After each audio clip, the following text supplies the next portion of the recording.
I want to bang my gavel first. So we're ready here, Colleen. Sorry? We're ready here. This meeting of the Arizona Independent Redistricting Commission will now come to order. Today is Friday, August 3rd. The time is 1:32 p.m. And I don't know if there's a flag there. We could do the pledge first if people are inclined to do so at Evan's house. We don't have a flag. Okay, well, I think we'll just all say it inside and move on to roll call. Let's start with the commission. So Scott Freeman. Here. Sorry, I should say Vice Chair Freeman. I'm a Here. little out of practice after 5 months. Vice Chair Herrera. Commissioner McNulty. Here. Commissioner Sturts. Here. We have a quorum. Other folks in the room, I assume, are our legal counsel, Joe Canefield and Mary O'Grady. Correct? Great. And I heard our mapping consultant, strategic telemetry, both Ken Strasma and Andrew Dreschler on the line. Correct, and Willie is in the audience. Oh, great. Hi, Willie. And then I bet that Marty Herder is there taking a transcript. Yes. He can't answer, but he nodded. Okay, great. Glad everybody's there. And staff, I know that Ray Bladine, our executive director, and is there anybody else in the room from staff that you can introduce, Ray? Yeah, Christina is with me, and Anna is also with us. Okay, great. Thanks everyone for being here. Anybody else I'm missing in terms of introductions? I think that's it. We have some members of the public here as well. Okay, great. Is Buck there? Did you? Yes, he's here. Okay. Great. Hi, Buck. So are we streaming this or? We are streaming, and just for any of you who are talking on a speakerphone, just your voices are cutting out a little bit, so just be careful, particularly when Jose, we were barely catching you there. So please try to speak up. Okay, good advice. Well, with that, it's been 5 months since we all last convened, and a lot's happened. Obviously, we have two maps, a legislative and congressional map, that have been pre-cleared by the Department of Justice, and I congratulate everybody who helped make that a reality. It was a historic moment for our state, and I was very proud of it. So with that, I will move on to our next agenda item, discussion and possible action regarding contract amendment extensions for legal counsel fiscal year 13 for Osborne Maladon and Ballard Spar. And I assume Ray will be giving us some background here. I know he's sent out a lot of information to us all that I hope everybody received. Ray, are you there? Yes, I am. You want me to go ahead? Yeah, that'd be great. Okay. I did send all the commissioners, and we have copies for the public of the materials that I put together talking about the legal service contract amendment extensions. As you all know, some time ago we were delegated by SPO to carry out our own procurement. Since that time, we have been doing that, and so the contract, the strategic telemetry, and all of the additional attorneys we've had to hire over the last year, we have done as a commission. We have done our best to try to track the process used by SPO in doing that, and tried to utilize the basic contracts that we had before and have extended them for purposes of legal staff. As you also know, the Constitution does provide that the commission has independent authority to contract. So that establishes that we have an ability to move forward and review and extend contracts for legal services. The information I sent you included letters from both firms that made a request for additional increases in fees, and they are reflective of actions their individual firms have taken in terms of their overall billing rates, is the way I understand it. and I'm going to say it that way, so if I misstate something, one of the attorneys correct me. One of the issues we had in the last contract is we ended up with a disparity between the two law firms as to the rates that were charged. One of the recommendations that I made to you in my recommendation to you is that we have the same rates for both firms, since they are doing basically the same work for us. And I know both of the firms agree with that. The memo, the cover memo that I prepared for you also transmits the two letters, and it transmits draft of contract amendments that, again, as I mentioned, follow as best we can the process that is used by the State Procurement Office. In all cases, the rates that are being proposed are reductions off of the standard rates these firms charge for their services.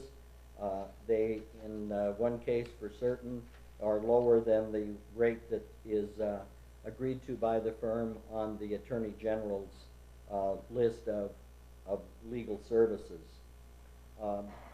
In the recommendation I make to you, I have basically recommended that the fee structure for both firms be the same. In the first page, I have made a recommendation as to what those rates are.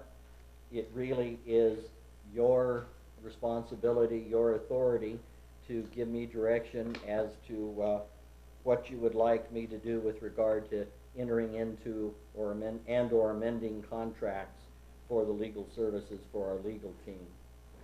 With that, Madam Chair, I'll be available for answering any questions, and I'll turn it back to you. Okay, thanks, Ray, for that background and context. Any questions from the commissioners on what Ray sent or said?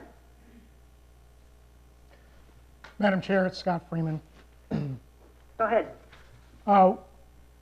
When we originally retained counsel, the State Procurement Office was assisting in handling that procurement. It assisted, while the commissioners provided the terms of the scope of work, it prepared the RFP and assisted the commission with the evaluation process, and ultimately we have a contract with two firms that it served as the procurement officer for the commission in handling. And I thought our instructions to Ms. Clark, who was serving as the procurement officer, was to harmonize the rates. So if anything else comes out of this item, I would just suggest that they do be harmonized.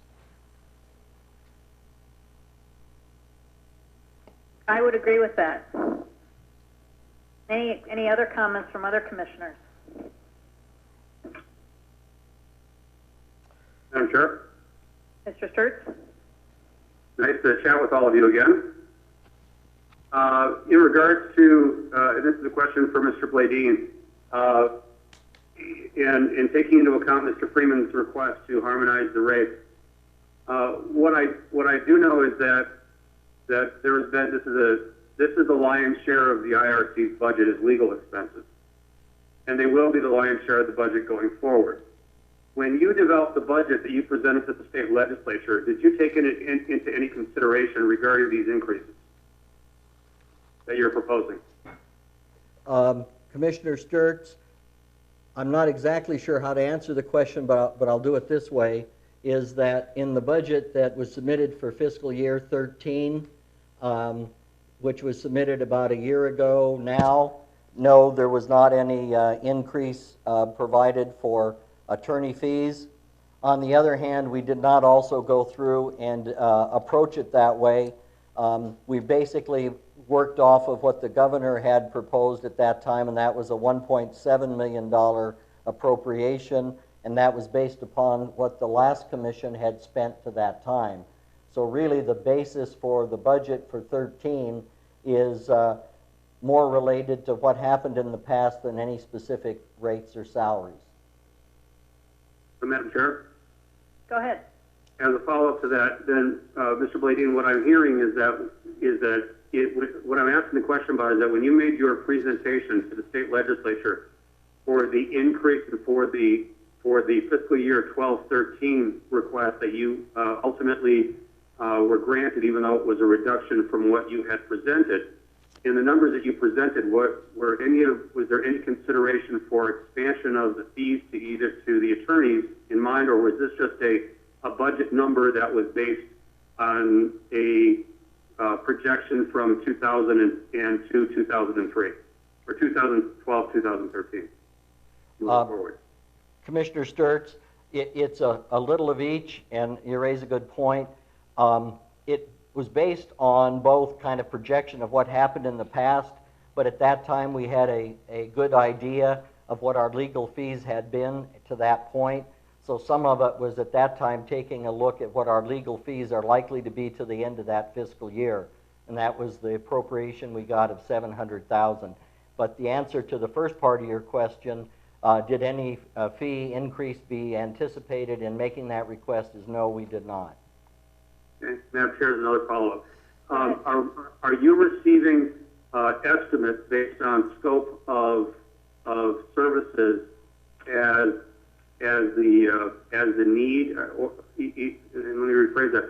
Are you requesting that you get budget numbers or estimates for costs of what some of these legal services are going to be, or are we just giving a carte blanche to the attorneys to bill us until they see that they don't need to, just as a response to the work that's being put in front of them? Commissioner Sturts, when we talk about the budget part, I can go into that more, but I guess my answer would be, right now we're really talking about the rates that we're going to pay the attorneys, and on the budget side of it, right now, we're not looking at any specific information as it regards to the legal challenges we have. We're using historic data that was inflated, and I can go over that with you in the budget part.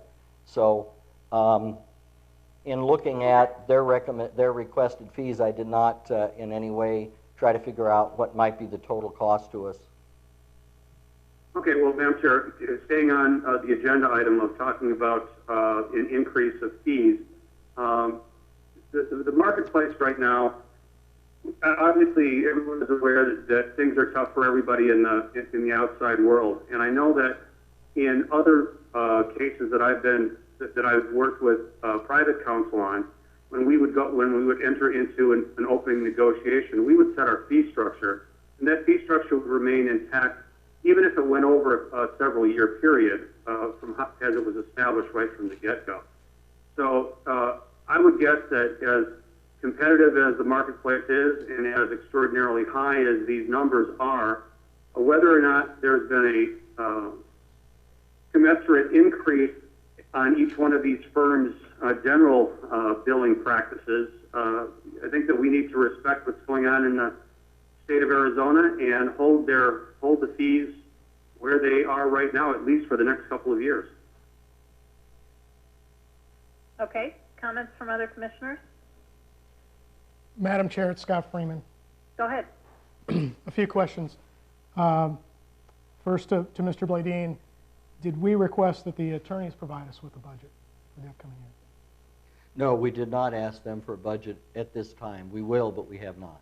In terms of future billings, has the discussion been strictly of the nature of hourly rates, or have there been discussions involving alternative fee arrangements that the commission might have with the lawyers? I guess the answer would be it's just been on hourly rates.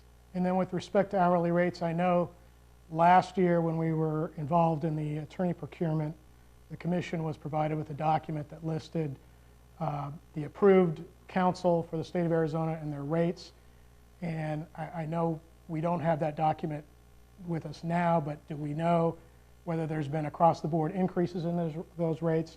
And I guess as a corollary to that question, it's been mentioned that the Attorney General, the rate for work for the Attorney General is a little higher. Do we know whether there's been an increase in the Attorney General rate in the last year? Commissioner Freeman, no, we do not. I did have a discussion yesterday with the Attorney General's office, and if we prepared a open meeting request, a public records request, they'd provide us our current list. I did not feel I should do that at that time, but we could certainly see what it is. I don't have an answer right now as to what changes may have happened to the Attorney General.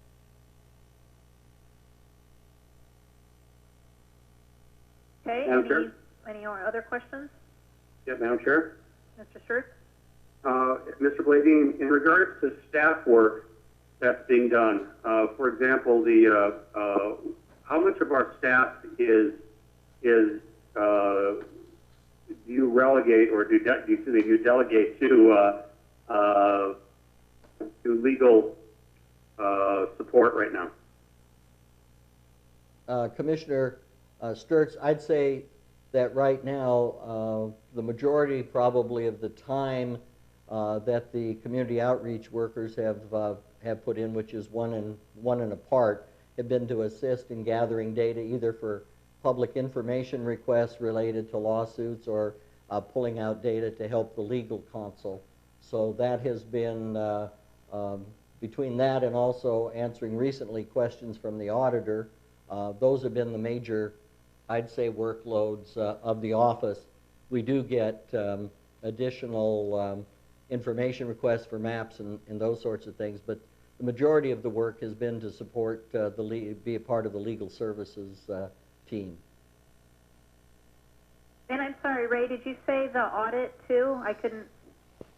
Yes, we've also, in responding to the auditor's questions, and they're very good at asking a lot of questions, we have had a lot of staff time devoted towards getting those answers. Okay, thanks. Madam Chair, it's Scott. Oh, go ahead, Scott. Heard Mr. Freeman first. I just wanted to make a comment that as an attorney myself, I know that most people don't like to pay attorneys. I could not afford myself. They're expensive, and it is, like Commissioner Sturts said, a major component of the expense of this commission. And of course, I'd like to know a few more things, but about what we've done in the past and what we're expect in the future in terms of legal rates. I do think that this is a highly specialized area of the law. There aren't many lawyers in this state who work in this area, and certainly the work product I've seen that the Commission's attorneys have prepared, while I do not agree with many of the positions they take, it's been a very high caliber and quality.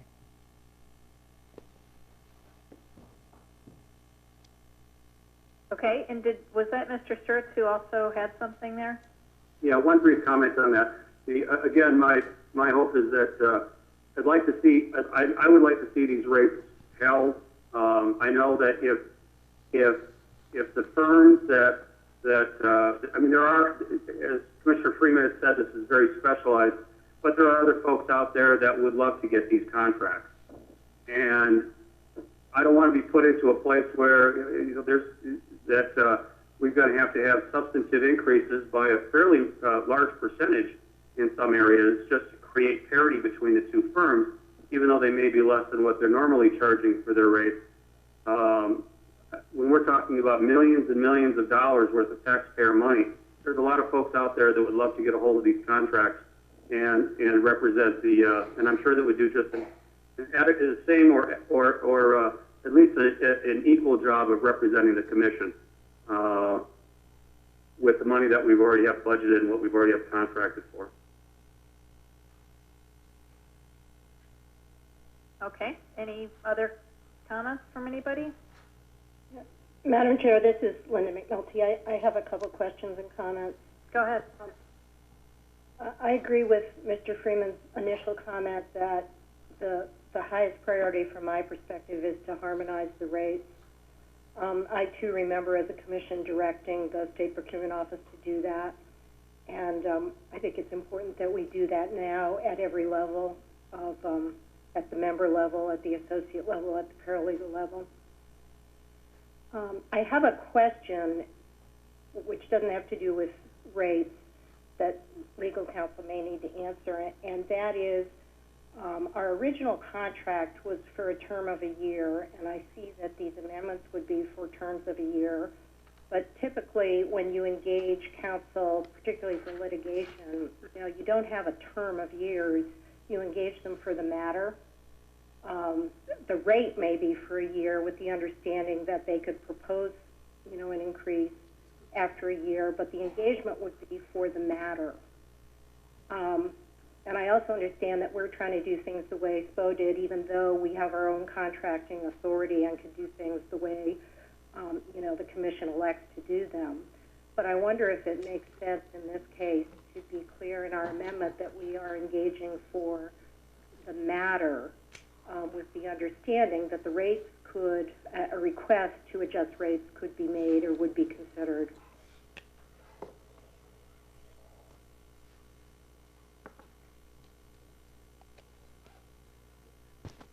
Okay. Madam Chair, I think the attorneys, they'll look at the contract, but as I do recall recently, the most recent contracts that we have had with attorneys for litigation have said until the matter's settled, not a specific time frame. I would guess that, go ahead. I think we should think about doing that, engaging for the matter in our amendment. I know that the original contracts with each of the firms, with Valspar and Osborne Maladon, were for a year. I took a look at those, and that's, of course, we've continued sort of beyond, we've obviously continued beyond that, but I would prefer that the amendment frame it that way. Madam Another Chair. thing I'd like to look at in the contracts is whether there really is a waiver of subrogation. I see that we're saying in our contract amendment that to the extent that there might have been one, there won't be one anymore, but I don't think there is one. And I think it's just a quick look by our counsel, and if it's not there, I don't think we need to address it in the amendment. And as to the rates themselves, as I said, my priority would be to harmonize the rates at the rate that Ballard Spar has been receiving. I think that's imperative. I'm open to considering an increase, but I would be much more comfortable, with an increase in the range of $5 or $10 dollars for the members rather than the range that we're looking at in these proposals. And the reason for that is that I agree with Mr. Freeman that the caliber of work has been very, very excellent. And I'd like to see our attorneys receiving the same compensation that the attorneys that they are, who are on the other side of this matter. But, we're in the business of public service here, and that's just kind of the way it is. We have a limited budget. We have a lot of folks looking at that budget. We need to do the job, and we need to do it extremely well on behalf of the people of Arizona, but I think we also need to be, we need to be very frugal about it, and so I would prefer to see a more modest increase. Madam Chair? Mr. Herrera. Yeah, thank you. It has been a while since we've spoken, so I'm glad that you're all guys still doing well. I do agree with Commissioners Freeman and McNulty. I think we should harmonize the rates, but I also agree with Commissioner McNulty's comments about, and Freeman spoke for both, that the attorneys that we hired are they do a specialized job, and I don't think I personally don't think there's a lot of attorneys waiting in the wings to take over their positions if they were not to accept our rates. I think what they do is pretty specialized and unique, and I'm the job that they're doing for the commission and for the state is more than adequate. Their work is excellent, and I would recommend that we consider a raise, a modest raise, but at least a raise nonetheless. And I would agree with Commissioner McNulty's proposal or comments in terms of what type of raise she'd like to see. So those are my comments. Okay, thank you. Any other comments? Madam Chair. Mr. Freeman? I know there's been the issue of the waiver of subrogation clause, and I know the lawyers are right now busily looking over the contract, so to some extent I'm stalling for time here. But one question that came up was, in my mind, was if that waiver provision was in the contract with Ballard Spar, and if that was an issue in terms of insurance coverage, what could have been the, I guess I'd be curious to know what could have been the ramifications of that. But Joe isn't listening to me right now because they're doing something else. I didn't mean, I was actually trying to stall time, but with respect to the waiver of, Sorry, Madam Chair, Commissioner Freeman. are you mic'd?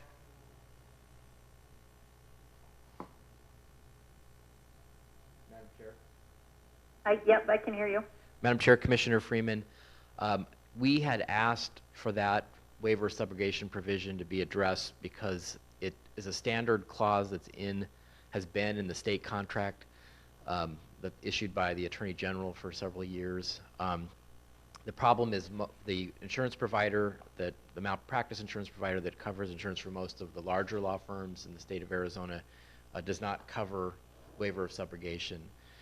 So we had asked, our firm, as well as several of the other firms, had met with the Attorney General last year before he issued his request for proposal and asked him to address this situation, which he did. So I wasn't sure at the time we made the request whether the commission had used the same subrogation provision. I assumed it had because it was probably, I assumed that it was using the same general contract language that the Attorney General had. So that was the only thing, and I apologize, we're trying to find the language in the special terms and conditions of the contract itself, but we could, if the commission was inclined to mirror what the Attorney General has done with respect to that provision with the state contract, we would be more than pleased to help the commission make that change to its contract. Okay. Madam Chair, I don't find it in the contract. Perhaps it is there, but I'd like to know whether it's there before we debate what the need to remove it, I guess. Okay. And Mr. Canfield, just so you know, it was hard, it was cutting out a lot when you were speaking, at least for my ear. So just if everybody could be mindful to be sure to speak right into the microphone. And so are any other comments or questions on this? I guess I'm hearing bipartisan support, frankly, for the fact that our lawyers have done a bang-up job. They are truly of the highest caliber, and I'm proud that they serve this commission, and I'm very grateful for all they've done for us. And I also heard bipartisan support for harmonization of rates. I think we all assumed the definition of harmonization meant parity, and I guess it doesn't always mean that in the procurement world. So I think, though, that we all agree that that is something we agree on, I think. So that's what I'm hearing so far. But beyond that, I heard some support for some a modest increase. And what do people... Madam Chair? Go ahead. This is Mr. Herrera. Not that this will influence my decision, but out of curiosity, what happened with the last, the previous commission with their attorneys and their fees? I mean, was this an issue that came up before the commission last time? I can't answer that. Mr. Bladine, do you know?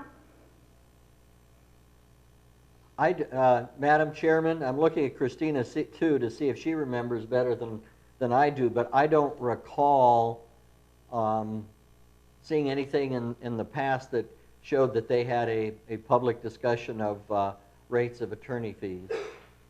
Oh. Let me ask Christina if she can add to that. Madam Chair? Go ahead, Ms. Gomez. Sorry. Madam Chair, I don't recall any open meetings discussions regarding the rates. I do recall at one point, and this was all behind closed doors, just within the internal office, that there was discussion regarding a flat fee, and the concern was the appropriation and the amount of money left over in order for us to get through litigation. But those discussions soon end, and I don't know the reason why. Madam Chair, again, not that it would influence my decision because I don't even know what their hourly rates were, if they were the rates of the previous attorneys, if they were charging way below market or anything like that. But it was just out of curiosity that I wanted to know that information. Madam Chair, that I do recall looking at the rates for the last commission's attorneys 10 years ago, and I believe it was in the ballpark of $200 an hour back then. There may have been, I don't believe there had been an increase at any time during that period of time, at least that we could find in our records. If that's a question I think you're really asking. Madam Chair? Mr. Schurz? Ms. Flady, maybe you can just verify my numbers, but I wanted to make sure that we understood because Commissioner McNulty made a dollar recommendation of a $5 or $10 increase or modification that might be debated. But I was looking at trying to understand the IRC recommendation of $325 for the principals and $240 an hour for the associates and $165 for paralegals. My math is right. The Osborne Maladon current rates of $280 an hour would represent an over 16% increase for members, an 11% increase for associates, and almost an 18% increase for paralegals. Is that correct? Madam Chairman, Commissioner Sturts, I did not calculate those percentages, but I'm sure you are good at math, and I'll bet they're right. Well, I think I'd be hard pressed to try to. I know that the public is going to be watching this very closely, and making a recommendation for a 11 to 18% increase in attorney's fees is a lot of money, and that represents on $1 million worth of fees, $170,000 that is going to be additional fees coming out. If you blended this at a 17% increase, that's going to be coming out of the taxpayers' pockets. I'm concerned about that. Did someone? Yeah, the Commissioner. Sorry, go ahead. Yeah, I understand Commissioner Sturt's concerns. I do, but I also am comparing the attorneys that we have now with what the commission went last time. I mean, what the experience last time. I mean, this commission was able to pass both maps on the first try, and to me that I not only the work of the commission and the mapping consultants and the staff, but also the attorneys, and being able to pass those maps on the first attempt probably saved us a lot of money. And I think I give them a lot of credit and kudos for that. To our attorneys, that we had high quality attorneys that we were able to do this. So I do appreciate Sturt's concerns about money, but I also think that this commission, I could be incorrect, but it has saved quite a bit of money because of the things that we've done that were different than 10 years ago. Okay. Any other comments from others?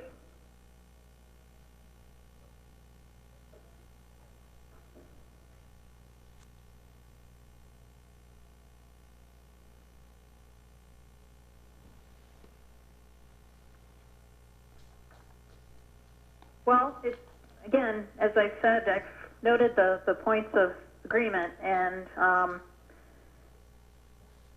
guess we need to decide if we want to have any kind of raise at all or hold the rates, but at least have them equal to each other.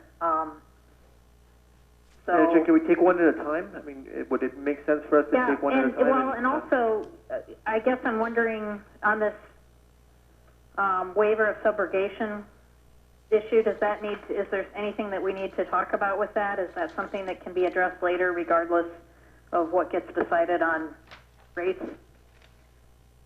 or addressed later? I guess we could direct Ray to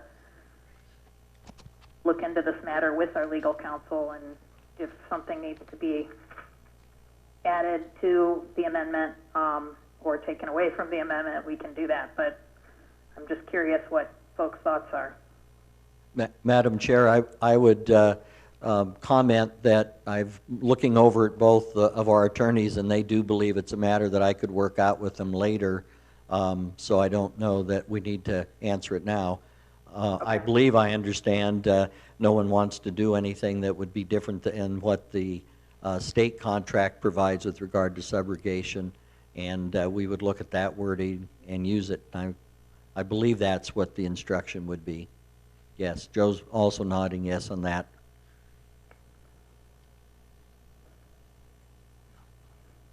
Madam Chair? Mr. Sturts?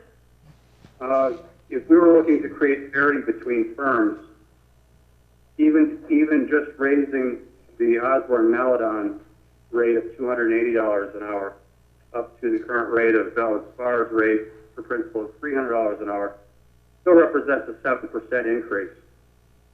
And I'm not going to disagree with anything that Commissioner Herrera said about the quality of work. These firms have been paid a substantial amount of money, and they did that work under the previous fees. So I would guess that they're not going to change the quality of their work, even if we hold the fees that they are now. And I think it's going to be more responsible to the folks that are out there. I mean, we've been talking since we very first formed this commission, all came together talking about working for the benefit of the community and the public as a whole. And I think that includes being fiscally responsible. And they didn't do a subpar job because they weren't being paid under their percentage. These were agreed upon numbers. I think that if the rest of the public that was out there working today was going to get a 7% raise, it would be terrific. But you know, there's just not a lot of money to be spreading around. So even bringing it up to parity, the Ballard Spar's numbers represents a 7% increase for principals and almost a 5% increase for the associates. So, you know, my recommendation is that we hold to where we are. I don't think we're going to get any, you know, and start looking at things as Commissioner McNulty has said. We need to start looking at these things as event driven. As again, not being an attorney, I'm not speaking attorney speak, but we've got cases in front of us, and as we look at the two items on the agenda down, we're talking about a budget for some fiscal years coming in front of us that are being recommended, and I'm assuming that the majority of that money is in attorney's fees. So these dollar and hourly recommendations that are being made, even though I can understand that everybody wants to make more money, I just can't agree with that this time. Okay. Other comments from anyone? Madam Chair, can we then move forward with the harmonization? I think there's an agreement on that. If we can at least tackle that and get that out of the way. I would agree with that. I'd entertain a motion. Well, and if we need to also amend the contract to include discussion of matter as opposed to term, we can do that too, of course, if people are in agreement. Madam Chair? Go ahead, Mr. Freeman. Well, even as Commissioner Sturts pointed out, harmonization isn't that simple because there's lots of rates to harmonize, and as Commissioner Sturts pointed out, it means if they were simply harmonized to the Ballard Spar rate, it means a certain percentage increase for Osborne-Maladon, nothing for Ballard Spar. That would be, I mean, the other alternative is to reduce Ballard Spar's rates to bring them down into harmony with an increase in Osborne-Maladon's rates. I'm looking at Joe and Marion right now. It's kind of an uncomfortable conversation to have. That's what we're faced with. It's not a simple issue, I think, is my point. Yeah, Commissioner Freeman, you should have dialed in.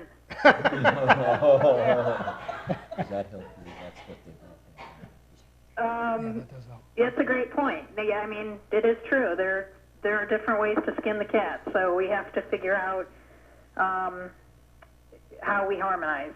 Any other discussion or ideas from other commissioners or preferences? Madam Chair, I think I would make a motion. I'll make a motion for discussion that we revise Osborne-Maladon's rate to be on parity with Ballard Spar's rate in every respect. That to the extent that Ballard Spar is now providing document clerks, that we harmonize their rate to be on parity with Osborne Maladin's rate in that respect. That we amend the contract to address the matter rather than the term, and that we, with the understanding that the original state procurement contract provided that the vendor could propose a rate increase after a year. That we harmonize any subrogation provision with what the state is now doing, provided that that does not in any way change the insurance, the insurance situation for the commission. And that we direct Mr. Bladeen to further consider and discuss with council a rate increase not to exceed $10 for principals and $5 for associates. So that would, with regard to Ballard Spar,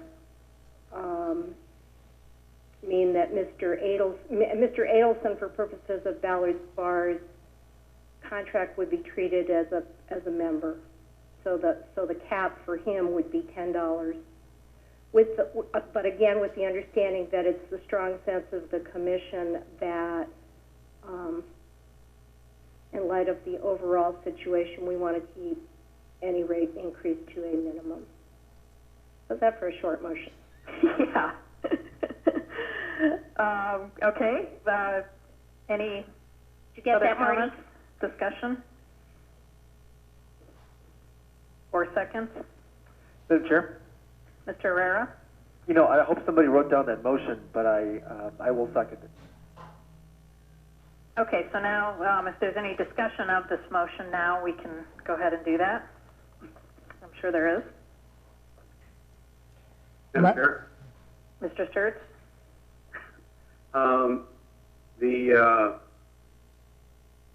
This is a question for Deputy Mr. Bladeen or legal counsel. As a percentage of billing, historically over the last year, or let's just say, I'm trying to get a handle on how much of the work currently is being done by Osborne Maladon versus Ballard Spar, and what the projection of work going forward is. Commissioner Sturts, I don't have, going forward, I don't have any sort of estimate because frankly the two firms coordinate and work with each other and trade back and forth as to their, I believe, ability to respond. I would guess that in the last year, without me pulling up the spreadsheet, that probably we paid Osborne Maladon more because they had they did not have any conflicts, and there was a few conflicts that Ballard Spar had that kept them from representing the commission. I can pull that information out, but I don't have it at the top of my head.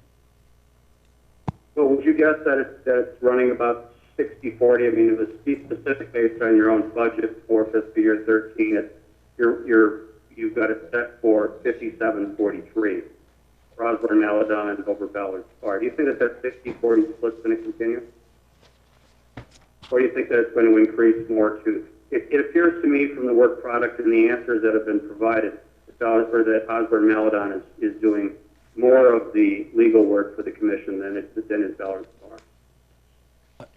Spar. Is that a good? Commissioner Sturts, that would be my knowledge, and I did find my spreadsheet. And I can now take a quick look to see Ballard Spar and Osborne Maladon. It looks to me like the figures are, let's see if each of those, maybe it's 70%. No, let's see. There's maybe I'm trying to figure out how to, well, the total billing from Ballard Spar up through this period of time was $764,000, and Osborne Maladon was $951,000.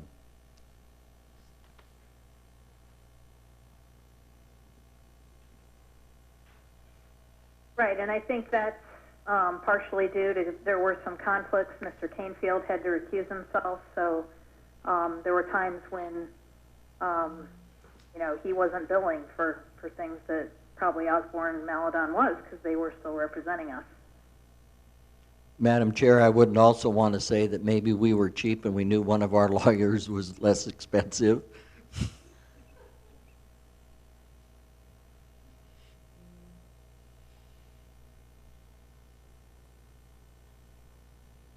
Madam Chair, Mr. Sturts? Mr. Bladine and maybe the legal counsel can chime in on this. Is the anticipation going to be that going forward that there's going to be parity between the two firms? Because in the desire to create parity of billing structure, you would assume that, because Mr. Bladine just brought up a great point, if 60% of the work is being done currently by the firm that is charging us less, we're actually doing a greater disservice to the public to increase their rates to the firm that's doing less and charging more.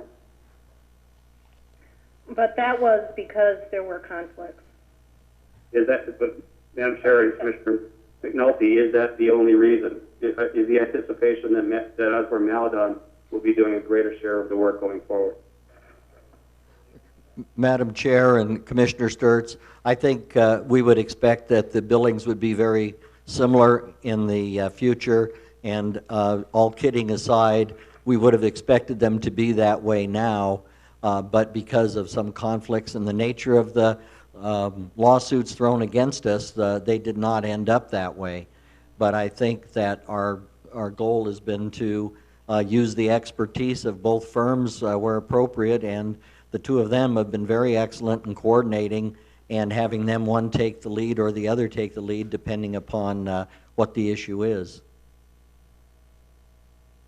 Madam Chair, I would just comment that it's not the case that we're assigning work to either of the law firms. I don't think. Mr. Bladine can correct me if I'm wrong, but it appears to me that each firm is fully engaged, and certainly all the material that we've received in the last month in response to these lawsuits has reflected that they're working as a team, that they are dividing the work pretty equally, that they're each taking the lead on major chunks of it, and that they're communicating with one another in order to get the job done. So I think we are there and have been there, except perhaps for the difficult conflict situations that Mr. Canfield found himself in.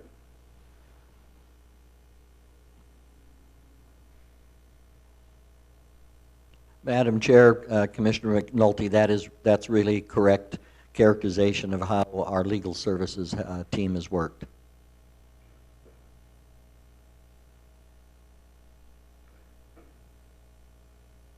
Okay, other comments on this motion?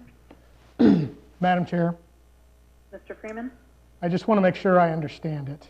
The way I understand the motion is, and please everyone correct me if I'm wrong, is first that Osborne Maladon's rates across the board would be increased to the rates currently charged by Ballard Spar, which means for partners the rate would go on Osborne Maladon from $280 an hour to $300 an hour. For associates, $215 to $225. Paralegals, $140 to $150. Document clerks actually would go down to zero, because that's what Ballard Spar is not charging us for document clerks. That's step one. And then is step two that there be an additional increase not to exceed $10 per hour across the board on top of that? Step one, Mr. Freeman, of my motion was a little different than that. It was that the rates between Ballard Spar and Osborne Maladon would be harmonized across the board. Osborne Maladon's rates would be increased to Ballard Spar's, with the exception that, to the extent that Ballard Spar is now providing document clerks, their rate would be harmonized with Osborne Maladon. So the document clerks from both firms would be at $60 an hour. That was my motion. And then step 2, Mr. Bladeen would go back to the firms and talk with them about an increase from that point, yes, not to exceed $10 for members, $5 for associates, but understanding the discussion that we've had here today, that isn't a blanket authorization to do that. That's for purposes of discussion, knowing that the commission really wants to hold these firms, hold the rates to, the lowest possible increase that we might provide, so that we give them a little bit of increase. We're recognizing that they are superior and that we appreciate that.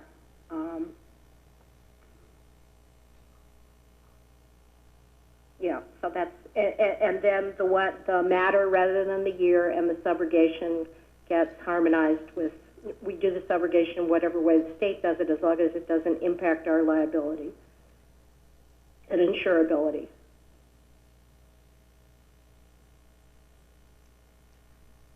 Madam Chair? Mr. Sturts? If Commissioner McNulty's goal, and I don't think that she's trying to say that for the representation of the commission is that we're trying to hold these down, would she be willing to amend her motion to just say to increase the Osborne Maladon to the ballot spar rates for principal, associate, and paralegal, and increase the ballot spar rate to the Osborne Maladon rate for document clerks, and then of course the other issues in her motion, and let it set at that, and take out the question mark of whether or not we're going to add additional expenses onto the commission beyond that.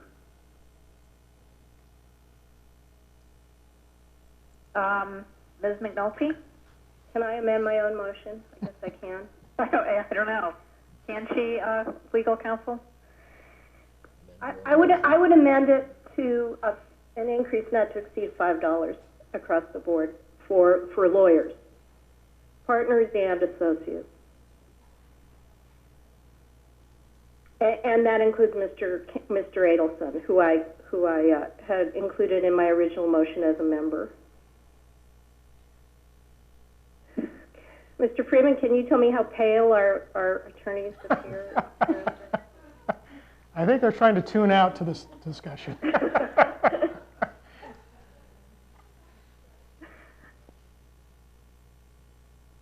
Okay, so we have an amended motion on the floor. Is there a second to that? Madam Chair? Mr. Herrera? Yeah, I'm actually a little confused with the amendment. Can either Commissioner McNulty explain it in very layman's terms for me, because it threw me off. So is it? I'm sorry. The only change from my original motion would be that instead of directing Mr. Bladeen to discuss, negotiate with the lawyers an increase not to exceed $10 an hour for partners and $5 an hour for associates, it would be to authorize him to negotiate not to an increase above the Ballard Spard rate, which would apply to both firms, of $5 an hour for lawyers across the board. Okay, thank you for explaining. So yes, I will second the amended motion. Okay, any discussion? I just have a clarification question, Ms. McNulty. So no increase then in your amended motion for the others, it's just for the members? The members and the associates, for lawyers across the board.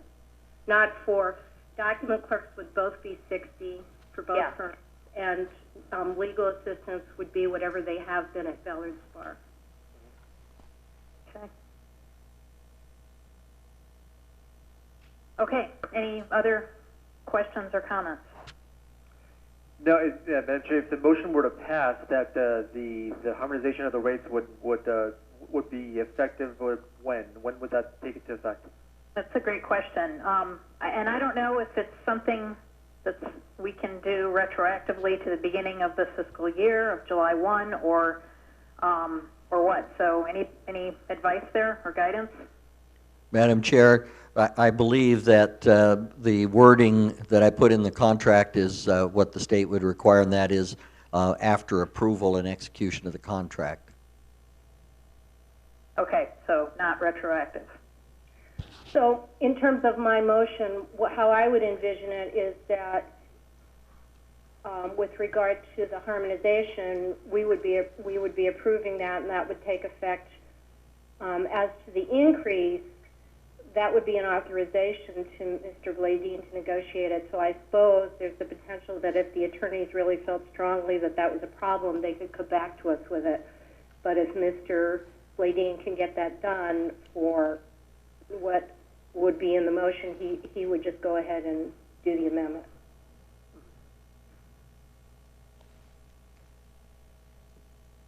Okay. Other comments? Madam Chair, Mr. Sturts? this is actually just as a clarification. Currently, and I just want to go through the numbers so that they're on the record. What we're talking about is that assuming that the $5 increase for associates and members would go into place above and beyond bringing Osborne Maladon up to Ballard Spar, and the paralegals and would remain the same, and the document clerks for Ballard Spar would increase to the Osborne Maladon rate. We would be the dollar amount per hour for each member of both firms would be $305 per hour. For the associates, $230 an hour. For the paralegals, $150 an hour, and for the document clerks, $60 an hour. Mr. Bladeen, please check my notes. Which would mean from the request that Osborne Maladon made, that's $25 less than what they've requested, $20 less than Ballard Spar's request for the members, $5 more than what was requested by Osborne Maladon for the associates, $20 less than Ballard Spar's request, equal with Osborne Maladon's request for paralegals, and $25 less than what was requested from Ballard Spar. That's just for Commissioner Herrera, that's my layman's approach too. Make the numbers easy. And then Mr. Adelson would be, That number's right. 275? Not sure. Madam Chair, that's the way I'd understand if you said that, I think earlier the motion was that principals, including Mr. Adelson, would be treated the same, so that he's at 270 now, so it'd be 275. Okay, sounds good. Any other clarifications or comments or questions?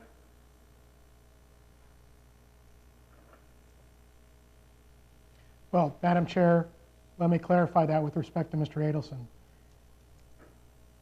Does he go potentially from 270 to 275, or is he increased to the full partner rate of 300 with the potential to go to 305? My motion is that he would go from 270 to 275. Okay.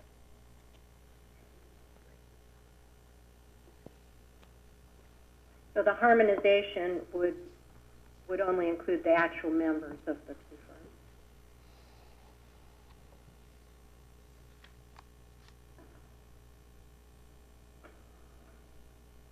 Okay, Madam Chair, I just have one quick last question. go ahead. And thank you for your indulgence so well. I sometimes get to be long-winded about this sort of thing. But I've got a question for our legal counsel. If this motion were to fail, would they reconsider their position with the Redistricting Commission to the point where they would no longer want us as a client? Legal counsel? Madam Chair, Commissioner Sturts, that's a hard question to answer. I think I think we are committed to the commission no matter what the commission decides, at least from Ballard Spar's perspective. We did ask for these increases. The request was made to Mr. Bladeen. This is really we consider this to be his recommendation to the commission and not necessarily ours. Our recommendation was to him. I know it's an indirect request to the commission itself, but at this point, we will, whatever the commission decides to do, of course, we will continue representing the commission as we have in the past to the best of our ability.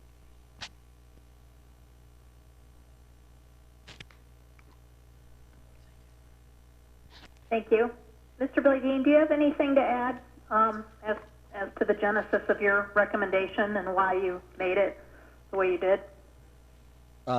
Madam Chair, Commission members, two things is, one, I thought the harmonization was important to bring out, and then that was agreed to by the two attorneys we talked to.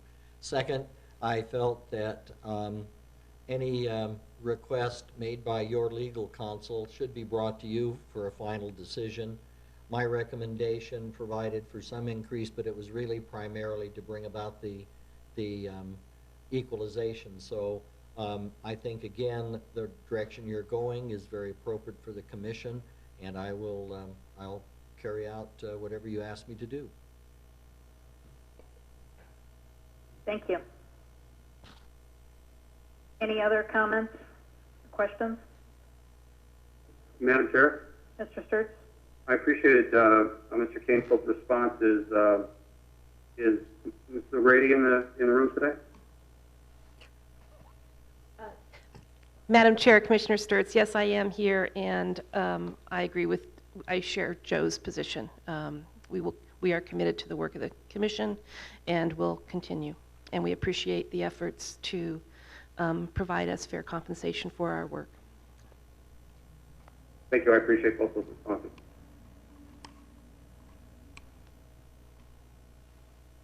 Okay, any other comments or questions?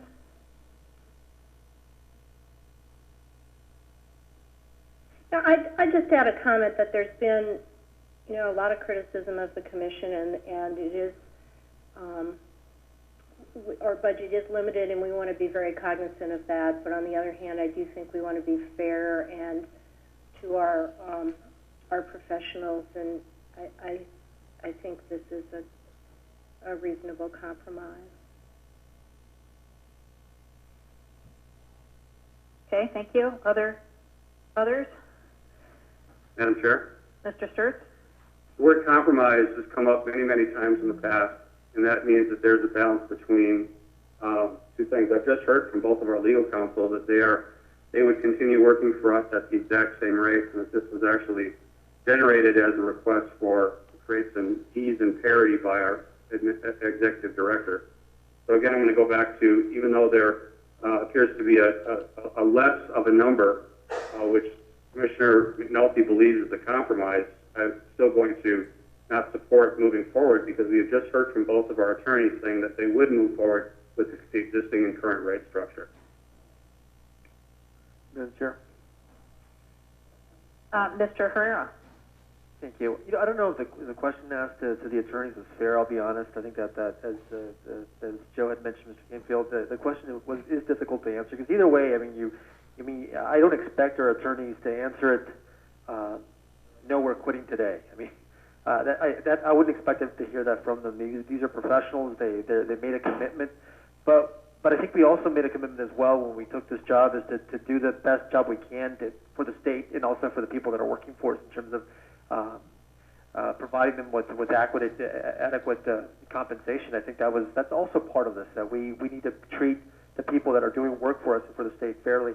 And I think the compromise that it is a compromise that Commissioner McNulty is proposing is a fair one, and I think one that even in these times that I would support, because of the work they've done, for the state, for us, and I think it is more than fair, and I think that we've all expressed our concerns, and I completely understand where Commissioner Sturts is coming from, but I do disagree with him, and I think this is something that we should be doing, because it's the right thing to do, to compensate our professionals fairly. And when I mean professionals, I mean not only the attorneys, but the staff and the mapping consultants.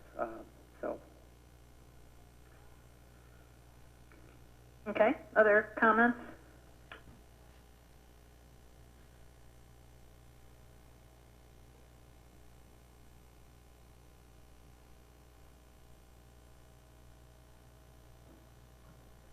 Okay, well, I guess we'll call the vote then. So, all in favor? Aye. Aye. Aye. Aye. And any opposed? Nay.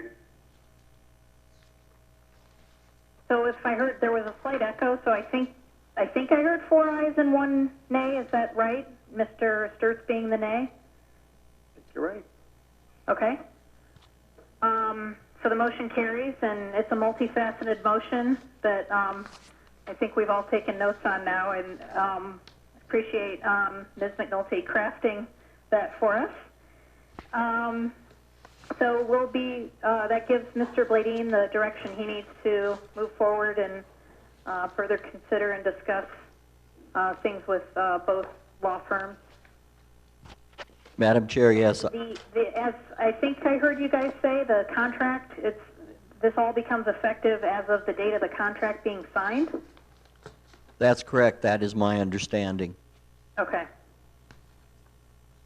Okay, great. So, Madam Chair, Thanks, everyone was provided really good input and discussion on that, and I appreciate it. Madam Chair. Mr. Herrera? So just to clarify, there will be a new contract that will be signed by both law firms? That would be my understanding, or is it an amendment to the contract? I guess I'll ask the attorneys later which way it should be, but I think it would be an amendment to the existing contract, but there would be some significant procedural changes potentially in that, and if they tell me we need a new contract, I would think I'd be authorized to execute that because I'm not an attorney. Kind of puts them in a bind. They're responsible for the contract, but they're also the one that tells me that the contracts I enter into are legitimate. And I can see Mary's getting very uncomfortable and reaching for her microphone, but I would see it as a amendment of the contract. Before Mary goes, I'll just say I agree with that. I think that's what my motion contemplates. Okay. And I don't think I need to say anything further on that. If you need separate counsel to advise you on issues relating to our contract, the commission should do so, but nothing further on that. Okay. Any other questions before we move from item 2? None for me. Okay, great. Item 3, discussion and possible action regarding contract amendment extension for mapping consultants in FY13, and that's strategic telemetry. So again, I think Ray's provided some background in written materials to all the commissioners that hopefully everyone had a chance to review. And Ray, would you like to see this up again for us? Certainly. Madam Chairman, as you know, the strategic telemetry group has been integral in developing the maps. Now we are going into a phase of having to defend the maps, unfortunately, in court. It's the same thing that happened to the last commission. Last time they had to extend the contract with National Demographics Corporation to provide assistance to their legal counsel and be part of the legal services team to defend the maps. That, in essence, is what we need to provide for in our future, is to make sure that the legal counsel we have has the support of strategic telemetry in analyzing and reviewing data that may be questioned. Christina and I spent some time trying to go back and take a look at comparable costs for last time. Again, 10 years has gone by. The last commission was on a different time frame. They had to develop an interim map. We didn't. But as best we could pull out, looking at just litigation types of activities over the period of time of about 22 months, the last commission spent about $32,000 a month on services provided by NDC and their in-house legal counsel, which was part of their team. That's just to give you some perspective of what the costs might be. Again, we're back to some of the issues that Commissioner Sturts raised earlier. I can't really base my budget estimates at this time on anything very specific, but the best we can do is go back and take a look at what's going on. As we get further down the road, I would hope we'll be able to get better ideas as to the cost. I would also say that in discussions with Strategic Telemetry, we had talked about two options, and one was a retainer for $25,000 a month that basically they would provide all services that were necessary. If you look at that in terms of what happened last time, you could consider that to be a buy, since more than that was spent. On the other hand, we asked them for another option, and that was a $10,000 a month retainer for 40 hours of work. That would have a combined rate of about $240 an hour for their services, and we felt that that might be the most economic for the commission and save the taxpayers the most money, because we didn't feel that perhaps we'd need that much service. I don't know the answer to that, so part of looking at this is difficult. I guess the last thing I think is important to point out, that the contract that we currently have with Strategic Telemetry prevents them from taking on other work while they're working for the commission. That does have an economic impact on them. They are a small business. They have been trying to reserve their staff time to serve us. The retainer provides an opportunity that they know they have some level of commitment from us, and then will also be available as we may need them. Again, my recommendation to you would be option one. I think I've also pointed out that there may be consideration to do a different option, and of course, again, any direction you give me, I will be happy to follow. I'll be happy to try to answer any questions, and I have my trusty assistant next to me who can remember what happened 10 years ago, and I can't. Okay, thanks, Mr. Bladine. And so you said option one is your recommendation? Yes, that would be the $10,000 retainer. Okay. And then have the rates take effect anything above the 40 hours per month.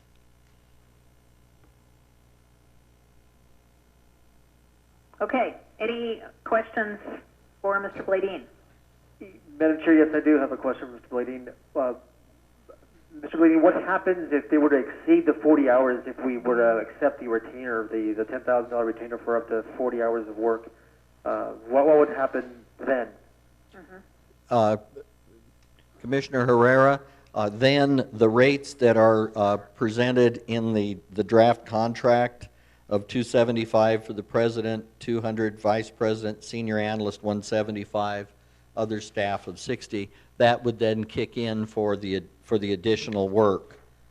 I might also remind everyone, I believe we have Ken and Andrew online if you'd like to address any questions to them too. But it would be after those 40 hours, then the rates would be billed as outlined in the memo. Now, a follow-up question, with the retainer, that means if we decide to go with the retainer, like your option one, that means that they would, we as the client would still be priority like we are now, correct? As opposed to going with the third option, which is an hourly rate. We have no real contract with them as an as-needed basis, so their staff could be doing other projects, and if something were to come up with the IRC, what type of priority would the IRC issues have with with the strategic telemetry if we were to go on the hourly rate? Does that make sense? Yes,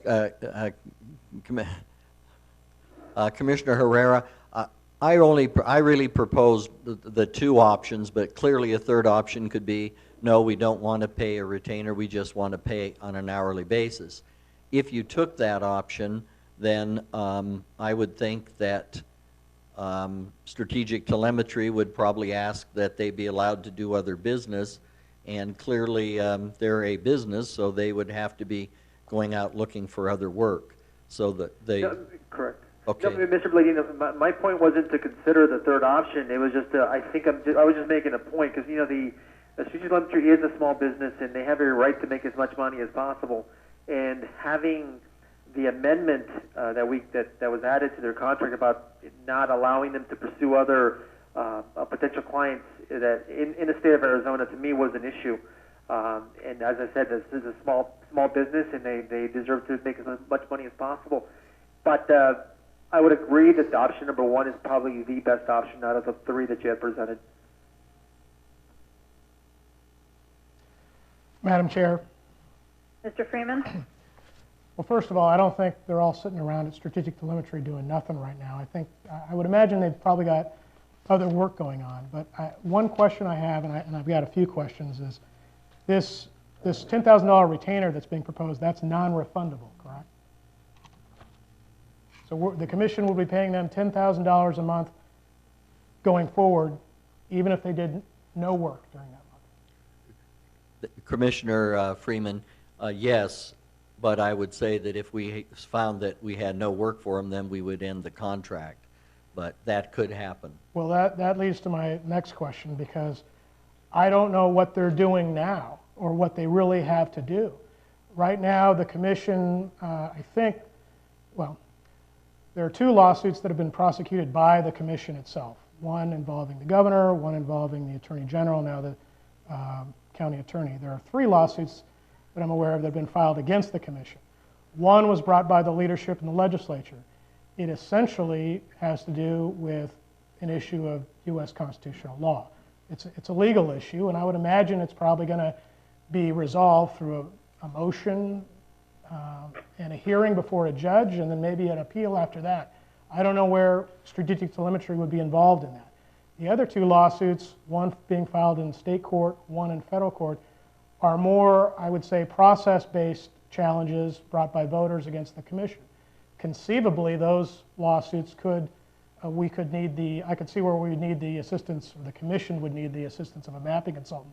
But right now, where we're at now, the lawsuits have been filed. In one lawsuit, the commission has filed a motion to dismiss the lawsuit, basically arguing that the voters who brought the suit failed to state a claim that the court can grant relief for. And I would imagine, although I don't know for sure, that a similar motion would be filed in the other lawsuit. I think our response deadline is today. And to me, those are really legal issues that are being briefed by both sides, and then will be heard by a judge, and then may or may not be appealed after that. If the commission were if the voters were to prevail on those motions brought by the commission and keep those lawsuits alive, then discovery would ensue, and I could see down the road maybe there might need the assistance of a mapping consultant. But right now, what do we need a mapping consultant for? I guess is my question.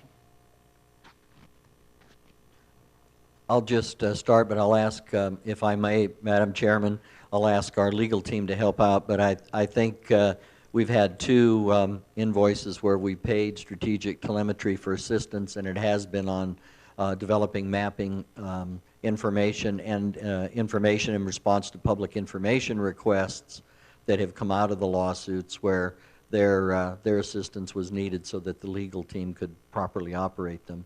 And if Mary or Joe want to properly respond, I'll let them jump in. Okay. Yeah, Madam Chair, Commissioners, to date, we have used strategic telemetry to assist us in responding to public records requests that were related to the litigation. The counsel in the state court litigation had requested a variety of documents, and including the snapshots of the that were prepared during the course of the mapping process. And so we needed to work with the mapping consultant to develop that, and I anticipate that we will continue to have data-related questions that we will want to be able to call the mapping consultant. As Commissioner Freeman noted, at least one of the lawsuits is a pure legal question where we won't need them, and perhaps if we win all our motions to dismiss, we won't need them much. But looking forward, we don't know what's going to happen, and we do want to make sure that we can call them and get information when we need it for the litigation. Well, Madam Chair, Madam Chair? Mr. Freeman? Thank you. Just going back, I'm a little unclear on that, because going back to the contract that the mapping consultant entered with the commission, one of the things they represented and agreed to do was to sort of log all the changes as we went along and the reasons for those changes. And they stated, and I'll just quote from it, that this documentation will allow the ARC and members of the public to see how and why certain district configurations were arrived at and to make their own judgments concerning the trade-offs required. To me, I guess what I'm getting at is all that work should have been done. We should have all that stuff. We should have all the snapshots. They should be available to the commission. I mean, we stated time was of the essence in the contract. It was to be available to us. It was to be available to members of the public. It should be all there. So I don't know where we're needing to go back to them on these issues. Madam Chair? Well, Mr. Freeman, are you finished? Yes. Okay, Mr. Herrera? Yeah, two things. Madam Chair, I know that Mr. Bladeen was talking about what happened 10 years ago, but I didn't get the complete picture of what happened once the maps were done and the lawsuits came. What type of work was NDC doing for the commission? That's my one question, and also and the second question would be our attorneys. What recommendation do they have? I know that Mr. Bladeen had recommended that first option that he was talking about, the $10,000 retainer. Love to see what they think of that recommendation. These are our attorneys, Mr. Canefield and Mary O'Grady. Did you mean strategic telemetry? Yeah, I'm talking about strategic telemetry, but I want to see what NDC was doing so 10 years ago, just to I'd like to get some little history to see what happened 10 years ago. Okay. And also, how far along were they? Were there some things that NDC hadn't completed that they needed more time to complete? Because it's easy for us as non-mapping experts to say, "Oh, this should have been done," but I really don't. I don't know that if it's that simple.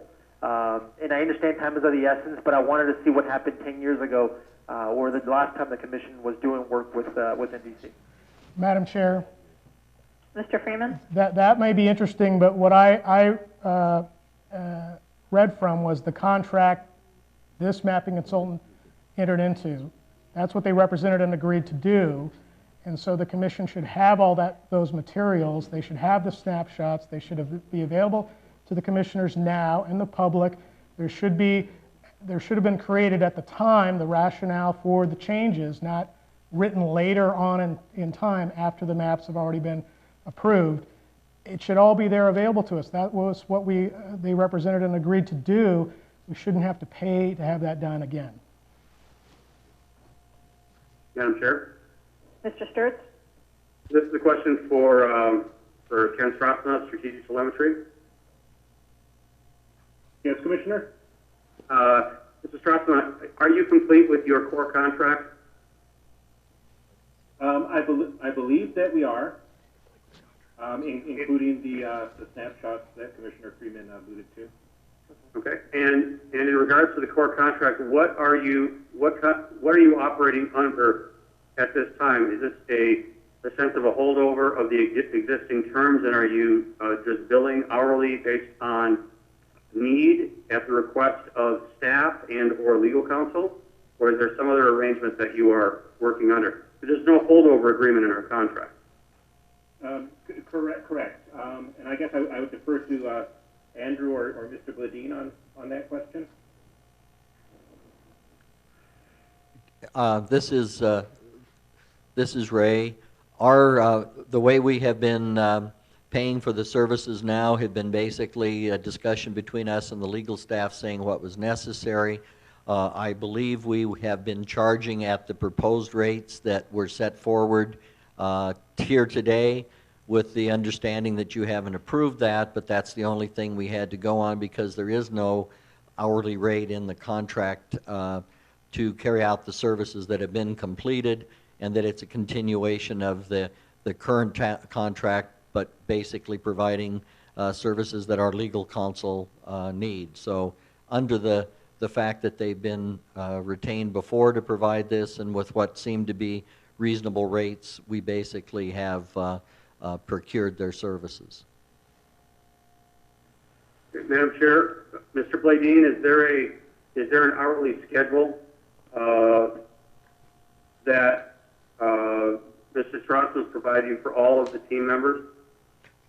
Commissioner Sturts, yes, there is, and I believe it's the, if you take a look at Exhibit 3, there's a copy of a draft contract there that lays out the amount, and it is I can read it to you if you'd like. It's $275 for president, $200 for vice president, $175 for senior analyst, and other staff at $60 an hour. Madam Chair, Mr. Sturts?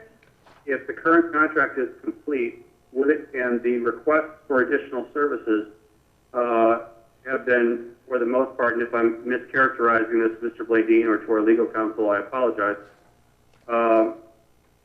If the work product that is needed would be for something specific to any particular piece of litigation, would it not make sense for any additional services to be sourced out through our legal counsel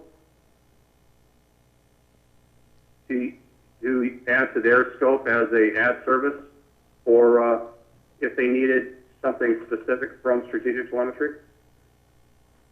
Madam Chair, I'm not sure that there's a need for the commission to have an engagement at all going forward with a contract that's already been completed in its entirety. Commissioner Sturts, and I'll let the lawyers see what my only reason for thinking that perhaps the commission should have a role, or the staff, is to have a discussion with legal staff as to what services strategic are providing, and that's more of a secondary control. But you're certainly correct. The work that's going to be done is going to be requested by the legal counsel, and perhaps there would be another way to structure that. I think Mary wants to go ahead, Madam Chair. And then, Madam Chair, as a follow-up to that, Go ahead. this goes back to the clarification issue that was just passed as a matter of my matter basis. And again, this would be at the discretion of legal counsel working together with staff at the pleasure of the commissioners. Would be if they needed legal, or they needed specific expertise from strategic telemetry above and beyond all aspects of the work product that was to be included in their scope of services as already been completed, then they should bring forward that as a change order request of additional services for a separate specific outreach to strategic telemetry for a specific matter.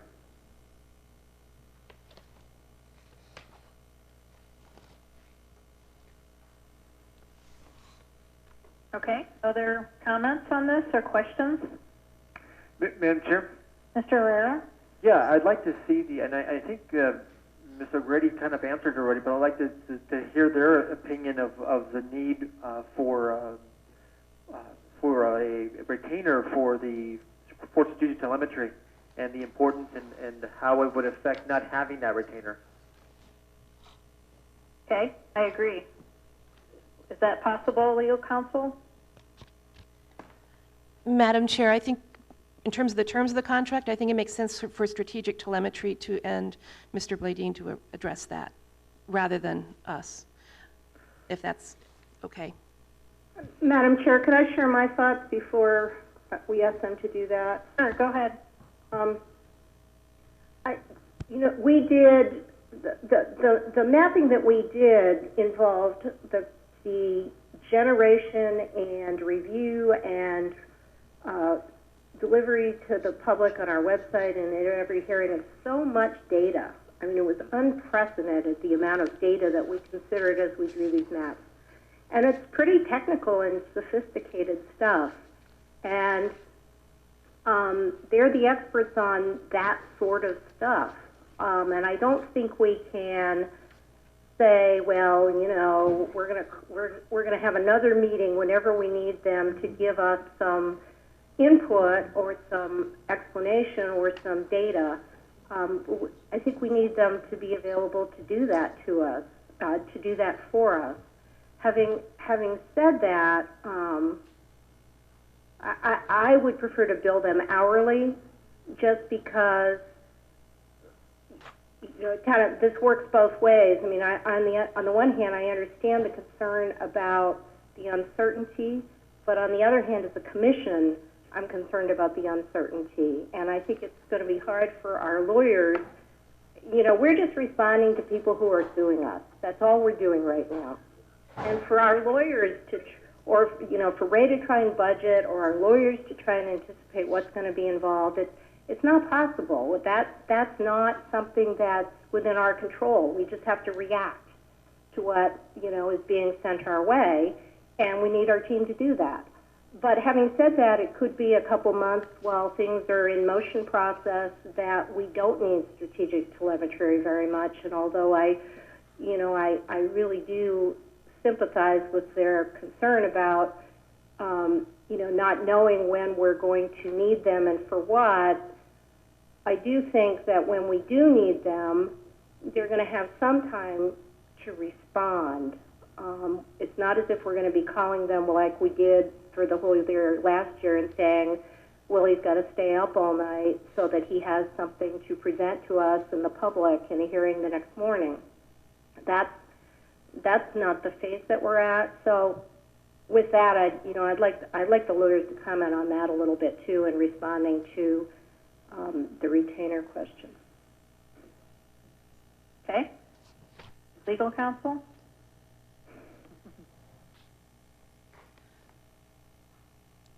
Madam Chair, from our and commissioners, I mean, again, I thought that the retainer issue was not something the lawyers specifically requested. What we request is that we can talk to the mapping consultant when we need to for the purpose of the litigation, and because we really do need access to them.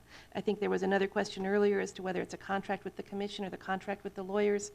It can be structured either way, and I guess either way, it can be structured either way. Madam Chairman, I think I'd also point out that I think the item before us is whether we want to extend the contract. Certainly there could be another way to do it. We pretty much, again, paralleled what happened 10 years ago, and that doesn't mean it's necessarily the correct way, but the Commission did directly last time contract with the mapping consultant for legal services beyond the initial mapping, and clearly, based on what happened last time and what's happening now, we're going to need their services to assist our legal team. And whether you want to pay a retention or not is completely up to you. I did recommend it because I thought that it was a good way to make sure we had them available and online to provide us services, and that anything beyond that we would pay on an hourly basis. And I thought it was a better solution for us than paying a $25,000 a year retainer. On the other hand, as I pointed out, that it looked like last time for the same work, the Commission paid about $32,000. So I guess my personal recommendation to you would be to continue to have a separate contract between the Commission and the mapping consultant. But that's your decision, of course. Madam Chair? Mr. Herrera? Commissioner Freeman made a comment about the type of lawsuits that are going forward are I guess if I'm incorrect, please let me know, Commissioner Freeman, that they're very different than what happened 10 years ago. That this time around we may not be needing, especially not now. We don't need strategic telemetry or their mapping expertise now. We may later, and I want to see if our attorneys feel, if they agree with that comment, and I see what they feel about that comment and see what their opinion is, because I know it's seems like it is a tough issue, but I do value their input, and I feel like I'm not getting their input. And that's why I'm at a loss, I'll be honest. Well, Commissioner Herrera, that's not what I said, but I don't think that's... Okay, no, I knew I was going to get it wrong, so that's what I said. If I got it wrong, I apologize, but I think you know what I'm getting at, and I want our attorneys to just speak up on the conversation that Mr. Freeman was having about the lawsuits that are happening and the need or the lack of that we won't be needing them as much. But if you can comment on that, Joe or Mary, I'd appreciate that. Madam Chair, Commissioners, Commissioner Herrera, we need to have access to the mapping consultant for the purposes of litigation. We have 3 lawsuits pending, not counting the open meeting law appeal. One of them, the legislature's challenge to the Commission's authority to do congressional redistricting at all. That's just a legal question that we will not need the mapping consultant for. The other 2, one that raised state constitutional procedures issues and the other that raises federal constitutional challenges based on one person, one vote, I do want, Joe and I both would like to have access to the mapping consultant for those litigations, so for those lawsuits. In terms of how different this will be than last decade, our hope is to win these very quickly and have this done, unlike last decade, but we don't know how that's going to play out. Madam, if I can follow up, real quick, the retainer, if we were to do the retainer, Ms. O'Grady or Mr. Canfield, would you have enough work to keep them busy for that retainer? Let's just say the $10,000 retainer.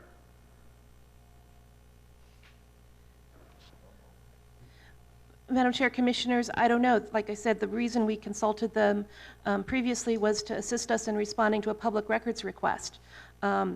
It's not something that's part of formal discovery, but it was submitted by plaintiff's counsel in the state court lawsuit. And so we can't necessarily anticipate what's around the corner, but we're not advocating, an hourly fee works fine from our perspective. The retainer issue is something that has come up between Ray and strategic. From a lawyer's perspective, we want to make sure that we have access to the mapping consultant when we need them for the purposes of litigation. And I guess one other piece I would like to clarify in terms of whether we're paying for work twice when this work for the public records request, we're not. They did preserve the snapshots as required under contract, but we had not previously asked them for them until this public records request came up, and so part of this was working with us to make sure we understand and what we are, what the nature of the information that we have, and reviewing it carefully and analyzing it and looking at legislative privilege issues before we produce it. Madam Chair. Mr. Freeman? And how Ms. O'Grady just characterized what I said is pretty fair. That's what I meant. And I understand council wants to have access to the mapping consultant and may need to have access to the mapping consultant in the future. My point is right now, I'm having trouble understanding what it is we actually need the mapping consultant for and what we've been asking him to do. Because when I go back and look at the contract, to me it seems like this stuff, we should already have this stuff. I mean, there's another provision of the contract that talks about the snapshots. It said they represented and agreed that in addition to the hourly snapshots, the users would save the snapshots after each major change, including a brief description of the goals behind the change. I assume those are the commission's stated goals, not what the mapping consultant decided or the lawyers decided were the goals. And that later on, and they represented and agreed that they would make those snapshots available at any time to the ARC members and staff. So, I mean, in terms of if we don't have this in our own archives, on our own system, and if it's sitting there on a secured server that's controlled and owned by strategic telemetry, I would think it would just be a matter of giving us the password, and we can get that stuff into our archives. Madam Chair? Mr. Herrera? I think Ms. O'Grady and Mr. Strauss were very clear that the contract that Street Telemetry agreed to has already been fulfilled. That we're not paying them for the same job or their There's something they didn't complete in the original contract that they're now asking to be paid for. I think they were both pretty clear on that. But what I'd like to ask is, it's a question to Mr. Strasma, is the difference between the retainer. Let's just say we were to, the two motions were either the retainer or the hourly fee. If you can explain to me what the impact would be of either one. I mean, because you run a small business, and I want your honest opinion, and just be frank with us. If we were to decide to go with the retainer, how would that look like? If we decide to go with the hourly fee, what would that look like? And what impact would it have, you working with us and our attorneys? We would want to discuss with you the hourly rates if we went to a straight hourly fee, just because of the cost to us. Hey, can you speak? Ken, we can't hear you. Hey, is that any better? Yes, much better. Okay.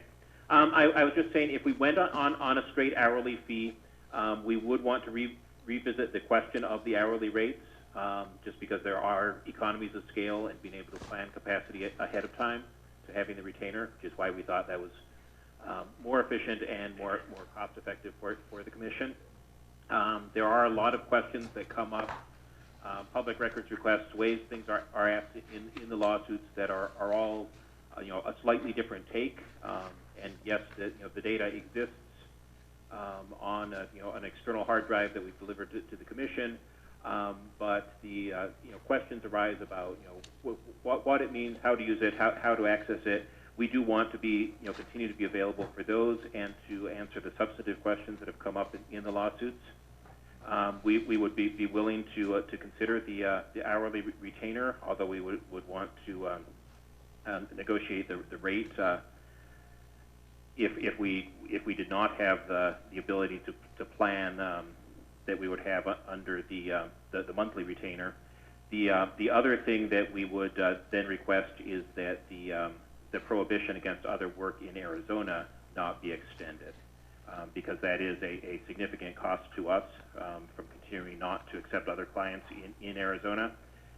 And if we did not know, for certain that we would be doing work for the commission, we would have to consider taking those other clients. Yeah, thank you. I actually have a quick follow-up for Mr. Bladeen. Mr. Bladeen, was that amendment or the prohibition for pursuing other work in Arizona for NDC also, was that added to their contract? Madam Chair, I believe that we did add at some point in time, if I recall it right, that during the period of time they were providing services for us, they would not take on other work in the state of Arizona. No, and I understand that we added that for strategic telemetry. I'm talking about NDC. Oh. Was NDC, did they have the same type of prohibition or restriction when they were doing work for the IRC 10 years ago? Councilman Herrera, man, I'm getting Commissioner Herrera. I honestly, I'm really slipping back. Next time. That's a demotion. Yeah, I guess so. Maybe. I don't know for sure, but I'm not aware that in anything I saw that there was that kind of a provision, and I think Christina's telling me she didn't see anything like that either. Yeah, and if I remember correctly, that provision was not included in. I mean, I've never even heard of that provision for NDC when they did work for us 10 years ago. And again, I'm trying to be as considerate for Street Telemetry being the small business that they are. And some of the restrictions that we added to their contract, I think we should be fair to them and fair to the attorneys. That I want them to be available whenever our attorneys need them, and that would be by having that retainer, not the hourly fee. Because I'm assuming, and I want Ken to answer that, if we go in an hourly fee, and we're able to get other clients, whether in Arizona, especially in Arizona, we no longer would have the preference, I guess. We would no longer be if you're doing work for another client that's committed to you, you would give preference to that particular client and not necessarily make us a priority. I mean, is that correct, Mr. Well, we would definitely continue to make the ARC a priority, but it's true. If there are situations like Mr. Desmond, who is now based in Arizona, if he needed to travel for other clients, he might not be in the state when needed. Our response time might not be as quick as we would otherwise wish. I want to echo what the legal counsel said. We're committed to this process. We're very proud of the fact that this commission was able to get it pre-cleared on the first try, and we want to be part of the team that successfully defends these maps and hopefully brings us all to a conclusion quite quickly. But we also do need to be upfront with you about our ability to set aside the time that you would need for this. Thank you. Now, actually, I completely agree. You're part of the team, and this is you're the reason, including the attorneys, including the staff, including the commission, why we were able to pre-clear on the first try. And I want to make sure that we treat you like we're treating the attorneys, treat telemetry just as fairly. Madam Chair. Mr. Sturts? Mr. Strassman, when you talked about reconsideration of your hourly rates, you have a billing schedule that you currently use for your hourly clients? And if so, what are those numbers? I don't have that in front of me. Andrew may. I don't have that in front of me either. But may I ask, would the rates be higher than the ones that were quoted earlier today? Would that be a fair guess? Yes, that's what I was suggesting, is that if we were to agree to do this on an ad hoc basis, we would need to charge higher hourly rates than the ones that you're looking at. Madam Chair? Mr. Sturts? Ken, as one of the other guys in the room that signs the front of paychecks rather than just the back, I understand the issue regarding small business specifically, and the need for stabilization of cash flow.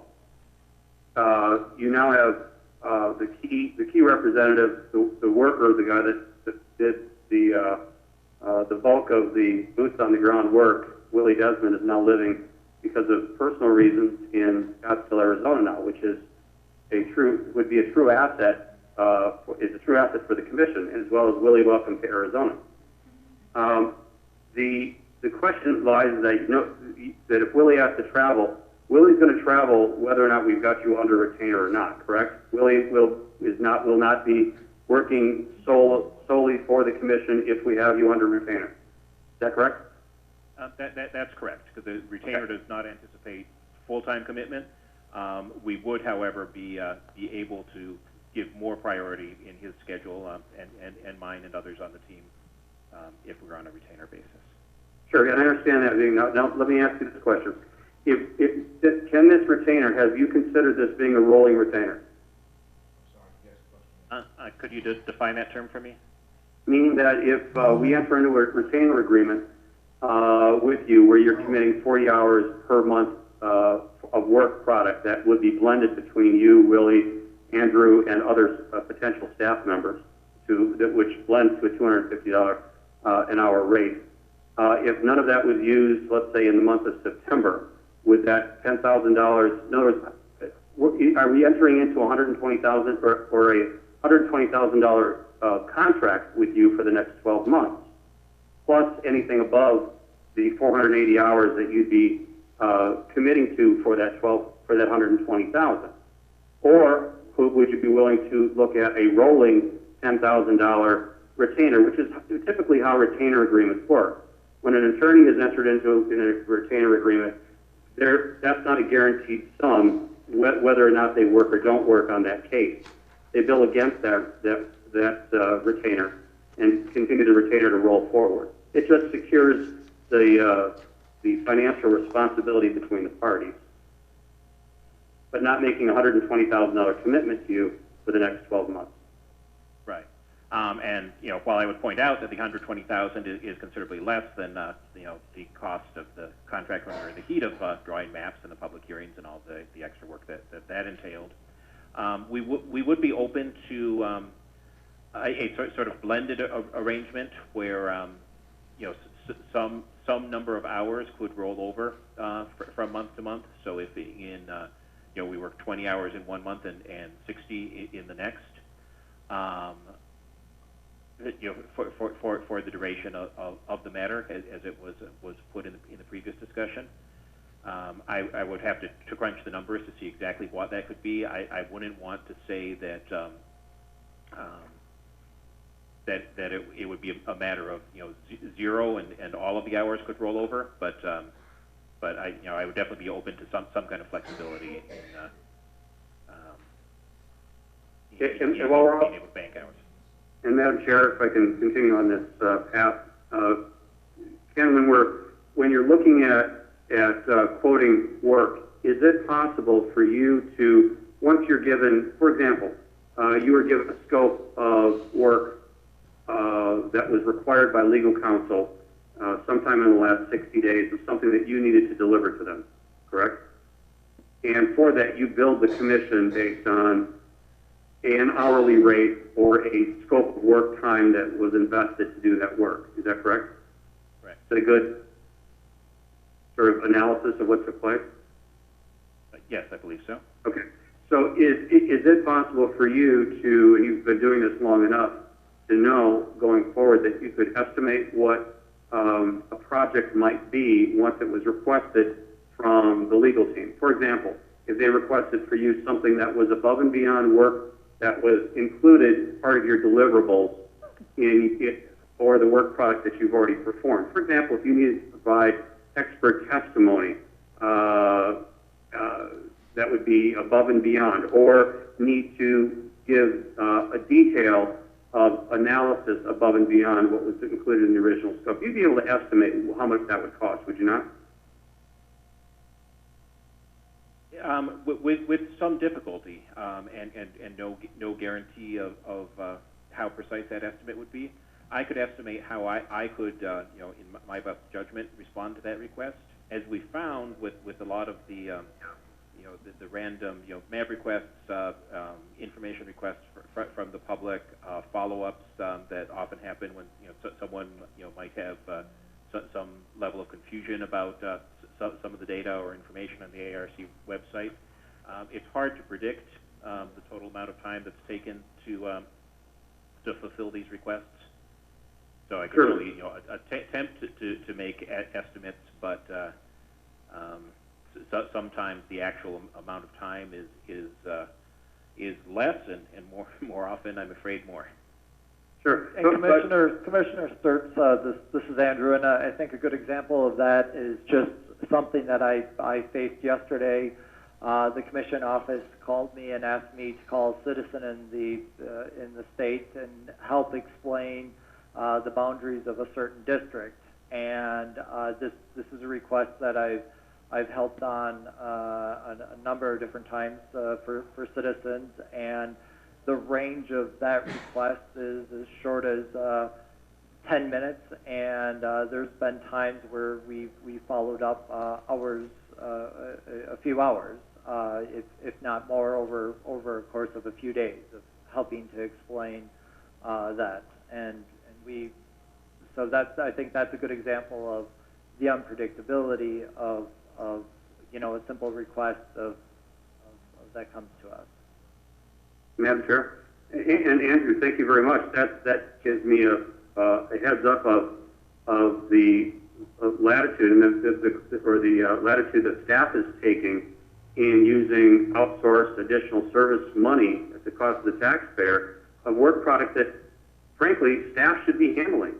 And Mr. Bladine, can you give me some rational understanding of why you would outsource describing to a citizen the boundaries of a district? Madam Chair, before Mr. Bladine answers that, I think it's extremely unfair. We hire the mapping consultants because they're experts in what they do.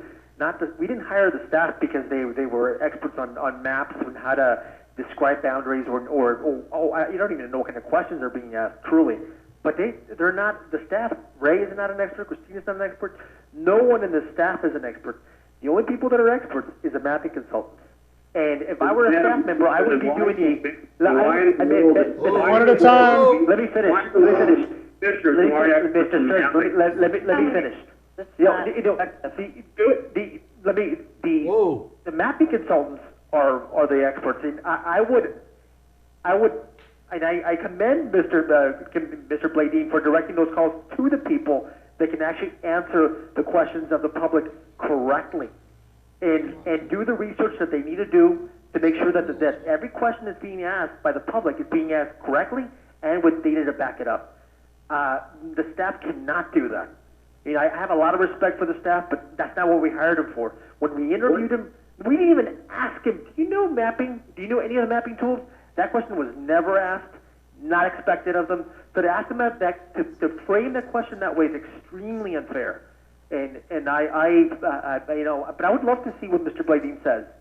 But I just wanted to make that comment before Mr. Bladine answers that question. Madam Is that Mr. Sturts? I'm just going to, I apologize to Mr. Herrera for trying to interrupt you, but your characterization of this is completely false. Our staff is there to act, and if you want to read through all of the work that we've done, if this staff is there just to answer the phones and to process paperwork, we're paying these people way too much money. We'll get into that in the next discussion, but it sounds to me that I'd like to know, and please don't interrupt when I'm asking our executive director a question. I don't need your analysis leading into it. No, Madam Chair, but I have a right to respond to some of the allegations and the way you frame questions. That the staff is basically incompetent, and that's all they do is push papers. I take offense to that. You know, we have put this staff through a lot. Not only us, the public, the attorneys, and for you, Commissioner, to talk to them that way is just really extremely disrespectful. Yes, I take offense to that.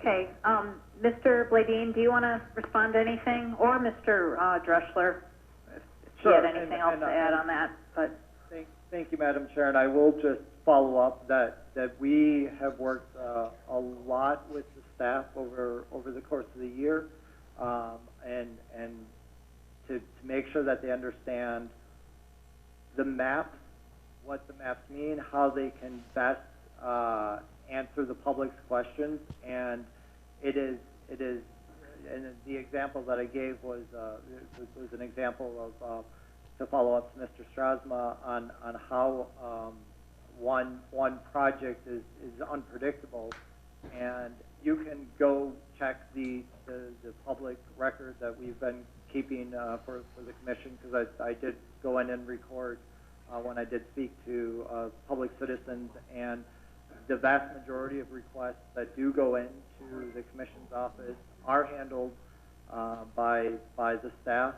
They are able to explain, but there are times where a question, they do come to us with a question and ask us to help out. So I'm sorry if I mischaracterized that all questions or the vast majority of questions that come into the Commission's office are coming to us. It's on occasion that we do get questions from the staff that we try to help out on. And again, my point was more to point out the scope of a particular project is hard to define, and isn't necessarily you can put this will take 15 minutes or this will take 5 hours on a particular project. We can guesstimate, but it's difficult to do that. thank you. Yes, I understood what your example meant. And Mr. Bladine, did you have anything you wanted to say, or? Madam Chair, I think Andrew really explained it. We don't call Andrew every time we get a citizen request or a media inquiry. The vast majority of them we can cover, but sometimes we get questions that go into how is this done or how is that done. And we, like all of you, participated in the process. We did monitor the process, not really participate. And Andrew is often able to answer questions we can for citizens, community groups, or agencies. But clearly, we don't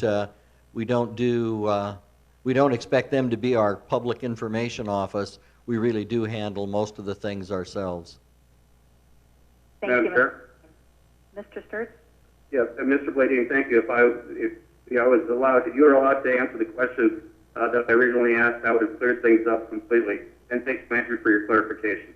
I assume nothing less than our staff would be able to handle almost everything other than the most complex of work.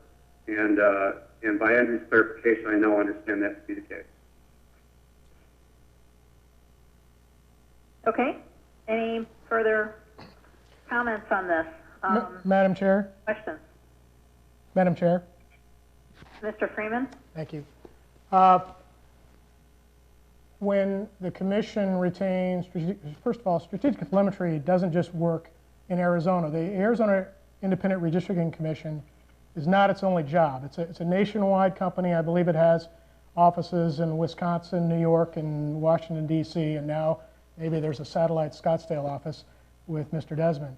But last year, the strategic telemetry made, I think it was a number approaching $700,000 for its work here in Arizona. Maybe it was 687 or something around that ballpark.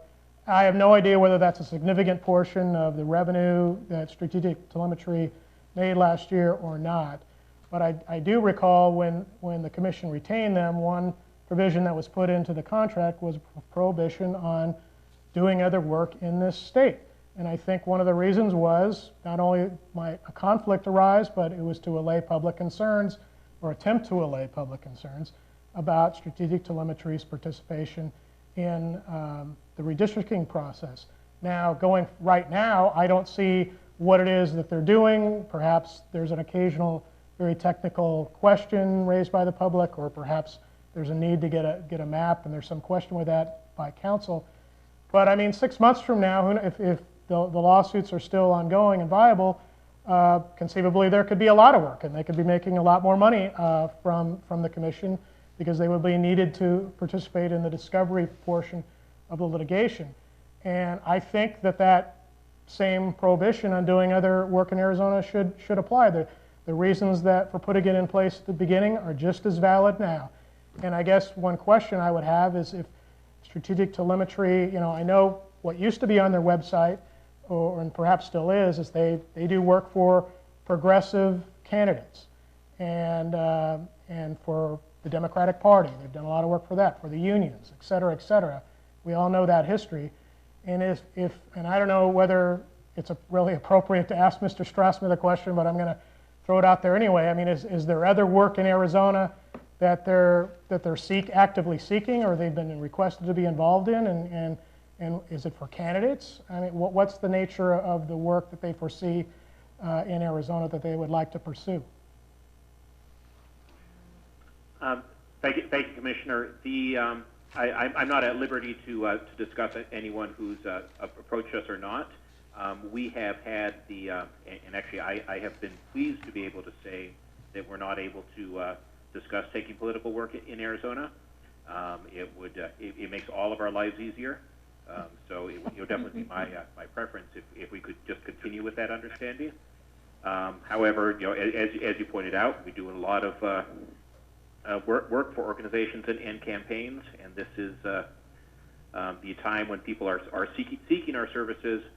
So if we do a retainer arrangement, we would be happy to continue that prohibition on work in Arizona. If it's ad hoc as needed basis, then I would just want to be able to treat the ARC as we would other clients, and not have the ARC set in front of all other potential Arizona clients. Although, as I said, I don't think that would be ideal. It's definitely better if we're able to say that we're not doing other political work in Arizona. Madam Chair? Mr. Herrera? Yeah, if Mr. Bladine, if you could enlighten me if you can tell me, just apples-to-apples comparison, the amount of money that we've paid out to strategic telemetry, and also a comparison to what happened 10 years ago. I'd like to see a history to see what, at the same time, with the last commission, how much they had paid NDC. Madam Chairman. I heard, sorry, I don't know who spoke there. Go ahead, Mr. Bladine. Mr. Bladine? Madam Chairman, the total amount we've paid to strategic telemetry is $756,000, but that includes pass-through for, as I recall, Maptitude and some of the other things that we purchased. Their fee was $600,000 for the base services, and then we, as I recall, we probably paid another $30,000, $40,000 for extra meetings and for travel as reimbursement. So, but what I have is a total of $756,000. I'm going to ask Christina, actually she just put it in front of me. It looks like NDC on a comparable basis, we paid about $1,034,000 during that time period during the first year. Madam Chair. Mr. Sturts? I appreciate Mr. Herrera's trying to make the analysis between the two, but they're not really comparable because the litigations are different and the use of the consultants are different. However, what I'd like to do is I'd like to sort of bring this to a close, if I can, and just ask some questions of strategic.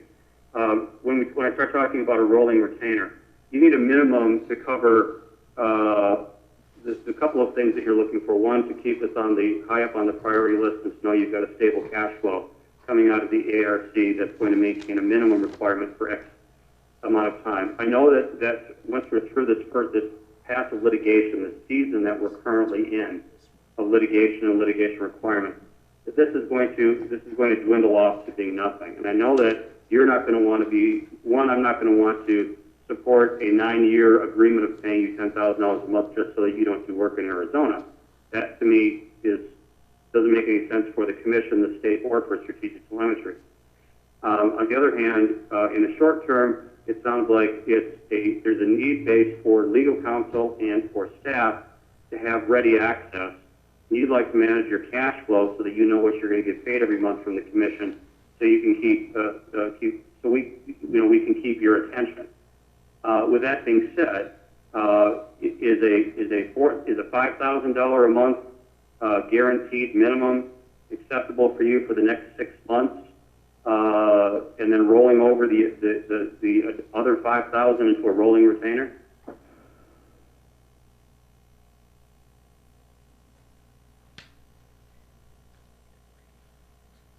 Hello? Madam Chair, this is Commissioner Herrera. Before he answers that question, I thought Christina Gomez was going to address the commission, because I still want to hear what she has to say. So with all due respect to Commissioner Sturts, I would like for Christina Gomez to make the comment that she was going to make before Mr. Sturts' comments. Okay, I didn't know she was going to make a comment. Maybe I heard Mr. Bladine incorrectly, but I thought he was referring to Christina to clarify or to add additional information. Maybe she doesn't have any, but I thought that was what he was implying. Madam Chair, I'm sorry I confused the situation, but Christina whispered into my ear the cost for NDC for last time, so I didn't let her have the mic. Okay, and Mr. Bladine, just for can you so comparing apples to apples, and I understand that some of the commissioners think everything is different 10 years ago. All of a sudden, things are really different for the commission this time around. But to me, I think it's a fair comparison, and I think it's a comparison that we need to make from the work that the strategic telemetry has done from the beginning, and their work is exceptional. What they were trying to do is also is clean up some of the mess that some other mapping consultants made, and also making sure that that our maps passed on the first attempt. So I think I commend strategic telemetry for all the work that they've done, and also the attempts to save the state as much money as possible. As you can see by the comparisons and time frame, that there is a significant amount of savings compared to 10 years ago. And you can say whatever you want that was different 10 years ago, but money is money, and they have been saving us money. So I want to commend them for that. I want to make sure that I put that on the record. Okay, thanks. Before we keep going, you guys, I'm sure Mr. Herder could probably use a break. It's already 3:40. Should we take a 10-minute recess? Yes, please. Okay, so the time's 3:41, and we'll take 10 minutes and come back then. 3:58 p.m. We'll enter back into public session. We're in the midst of discussing the strategic telemetry contract. I'm just looking for the agenda. It's agenda item number 3 that we are on right now. So any other comments and questions about this contract amendment / extension from anyone, commissioners or anyone else? Madam Chair? Madam Chair? Mr. Herrera?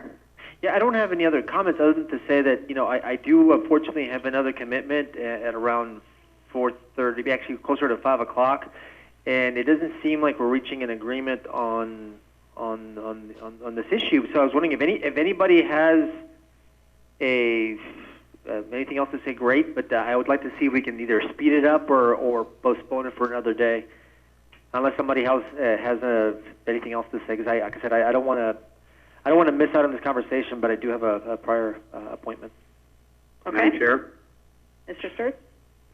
Before we went to break, I asked a question, and that was interrupted. And I'd like to, if we can get that answer from Strategic Telemetry. I'd given them an option that for them to consider regarding a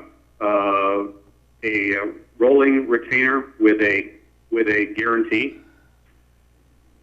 And I want to see whether or not Ken has had the opportunity and with Andrew to review that.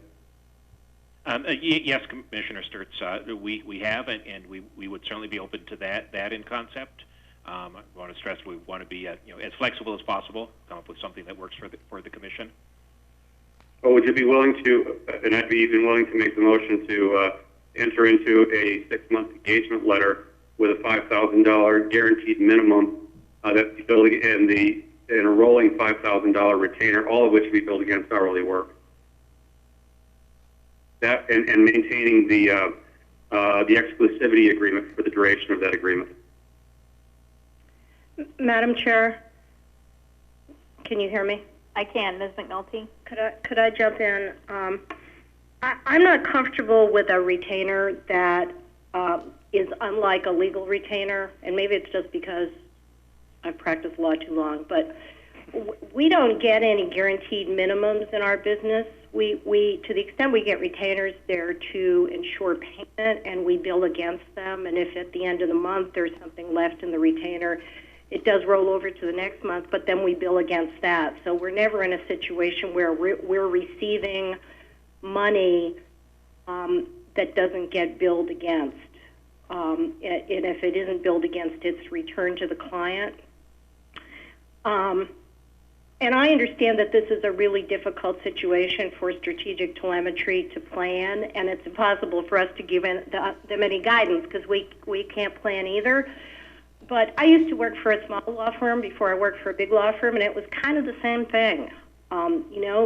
Some weeks you just had to stay up really late and work all weekend, and other weeks you kind of, wondered if you're going to have work the next day, and it's a little bit the nature of the beast. And as much as I support and applaud everything they've done for us and am grateful that they're here and believe that we need their technical expertise as we go forward, I would rather pay for it hourly. And as to the Arizona representation issue, I could be way off base here, but it's kind of my thought that we're in an election year now, and if there was anything really cool that was going to come their way in this year, it's come and gone. And I'd like to see that issue maybe addressed in the same way as the potential increases of legal fees that we talked about in the legal contract, that maybe at the end of the year we could revisit that, but keep it in place for this year.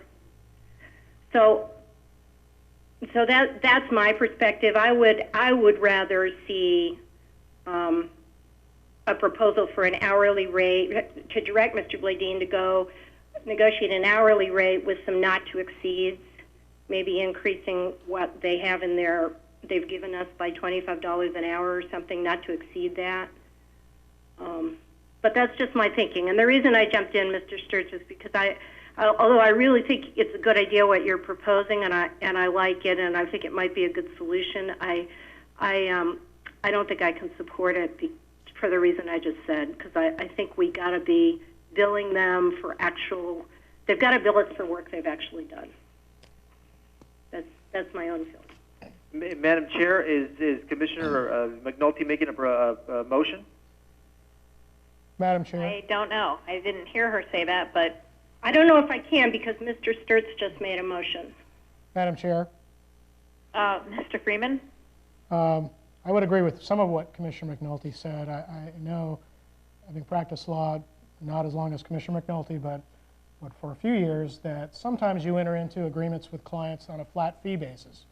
If the fee ultimately still must be reasonable, but if you get the case resolved quickly, you've obviously made a little money. If the case drags on for years and years, it's probably a loser for you financially. But and I think Commissioner Sturts has proposed an interesting one, which would keep them on retainer, $5,000 a month with the rolling $5,000 on top of that. We would get some number of hours out of them. I think over the last couple of months they've billed us on the order of $10,000. So that comes out about right. If all we have use for them going forward is to just resolve some very technical public inquiries or assist in some way the council, that seems to be sort of spot on. So I would second Commissioner Sturts' motion. okay. Any discussion on the motion? On Commissioner Sturts' motion? Yeah, my comment would be if we're pretty sure we can bill them $5,000 a month, then, that's what we should do. And then they're going to be in pretty good shape because, that's kind of what they know. But I would prefer to do that than have an arrangement where we've guaranteed something independent of the billing.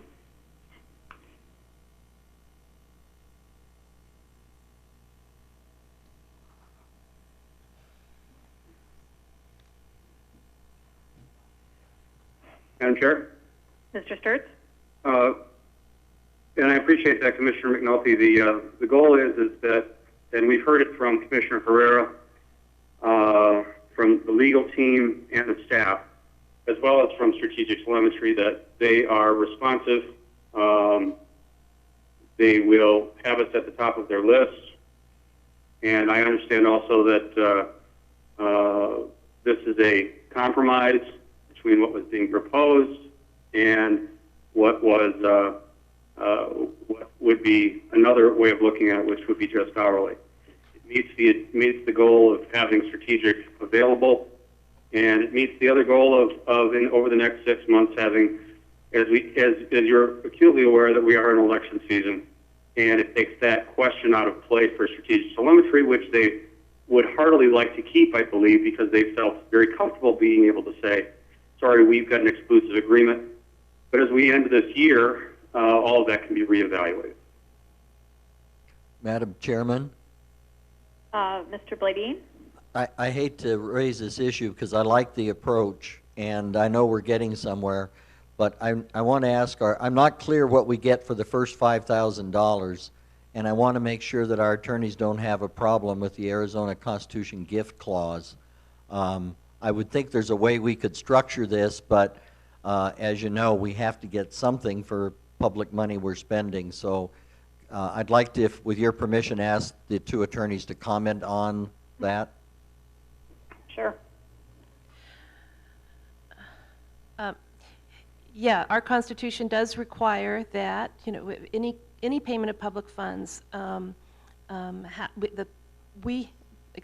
public monies, we have to receive value for that money that's paid. So we need to make sure that, and this kind of goes along with Commissioner McNulty's concern about the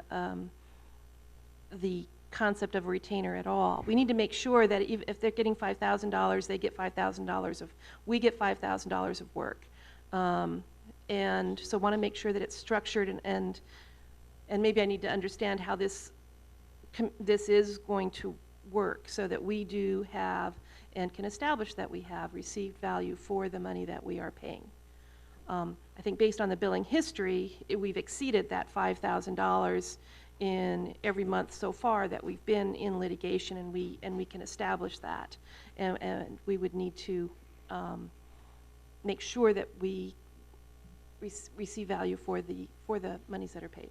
Madam Chair. Madam, Mr. Freeman? Well, then, my question is there a problem then under the gift clause with the proposals that are been presented to the commission right now with a $10,000 non-refundable retainer? Yep.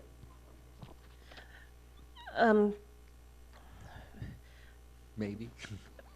Perhaps. I mean, I would rather be prudent and make sure we don't have an issue. Madam Chair, if it is an issue, then I think the discussion we've been having on those two options really were a waste of our time. That's how I feel. This should have been addressed from the beginning. Because if this is the case, then the proposal that Commissioner McNulty made, and the concerns that she raised are extremely valid. So I apologize. I didn't. That wasn't something that I was not familiar with. I'll be honest, Nick. It's my ignorance and my mistake. But this should have been brought up from the beginning. This particular clause, and if based on what I'm hearing, then neither retainer, whether it be a $5,000 retainer, a $10,000 retainer, or a $25,000 retainer, we would have issues with whatever one we pick. Madam Chair, Mr. Sturts? I think I've got the reason why this is all becoming into debate is that Mr. Strassman, I believe, is trying to stabilize cash flow for this agreement. So is that correct, Mr. Strassman? That is correct, Commissioner Sturts. Okay, but if I may, of course, we understand the constraints you're working under, and if that doesn't work, we'll work with you to make the hourly rate work. Well, let me just offer this: is that if we would enter into a $30,000 6-month agreement that equated to 144 man hours, that would be billed out equally during the course of the next 6 months. And that anything that would exceed that on a monthly basis would be billed hourly. Would that be satisfactory? Would that meet the constraints of the gift clause? Obviously, it would, because it would be very similar to how we are we operated under the base contract, which was billed out on a flat fee per month basis. Madam Chair. Mr. Herrera? Yeah, and I'm still, like I said, when the issue of the gift clause, I'm still, if based on what we're talking about in the comments from Commissioner McNulty and also our attorney, Mary O'Grady, that I would not be comfortable supporting. And I apologize, I'm changing my mind, but I probably would not support any type of.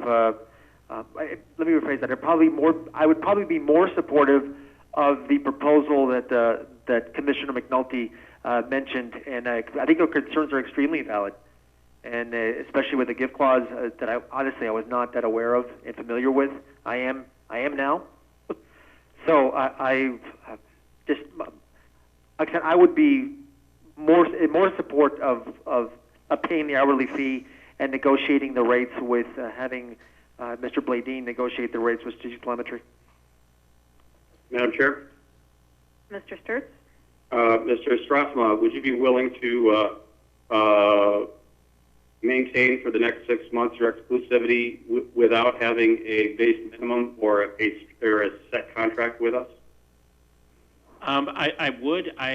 Just for clarification, in my mind, would it meet the commissioner's needs if we were to say our exclusivity prohibits our working for legislative or congressional candidates in Arizona, but could work for other organizations? I think that debate in regards to Mr. Herrera's time constraints is too extraordinary. Okay. In the interest of coming to resolution, I'll just say yes, that we would continue our exclusivity. Okay. Thank you. Just for clarification, Madam Chair, the Herrera? exclusivity. What do you mean by exclusivity, Mr. Strassman? Political campaigns in Arizona. So obviously Okay. we do political work in other states, and we could do non-political work in Arizona, would be my understanding. Okay, I just want to make sure. Not. So the exclusivity only pertains to the state of Arizona? Correct. Okay, thank you for the clarification. And Madam Chair, Mr. Sturts? During this break time, has Mr. Strassman, has Andrew been able to pull up your normal fee schedule? He has. Would that be something that you'd want to share, or a number that you would feel comfortable with, so we could give direction to staff to? Certainly. If we were on a straight hourly basis, we would be comfortable doing myself, president, at $325, vice president at $225, senior analyst at $195, and all other staff at $70. Okay, that relates to it, and your billing rate, Mr. Strassman, for Mr. Desmond, it would be, he's a senior analyst. Is that correct? Right. He would be at the 195. Okay. Hey, Madam Chair, just to confirm with Ken Strassman, this would be as an as-needed basis. There would be no contract. Is that correct? That would be my understanding. Okay. Well, Madam Chair, I think there would be a... There'd be a contract.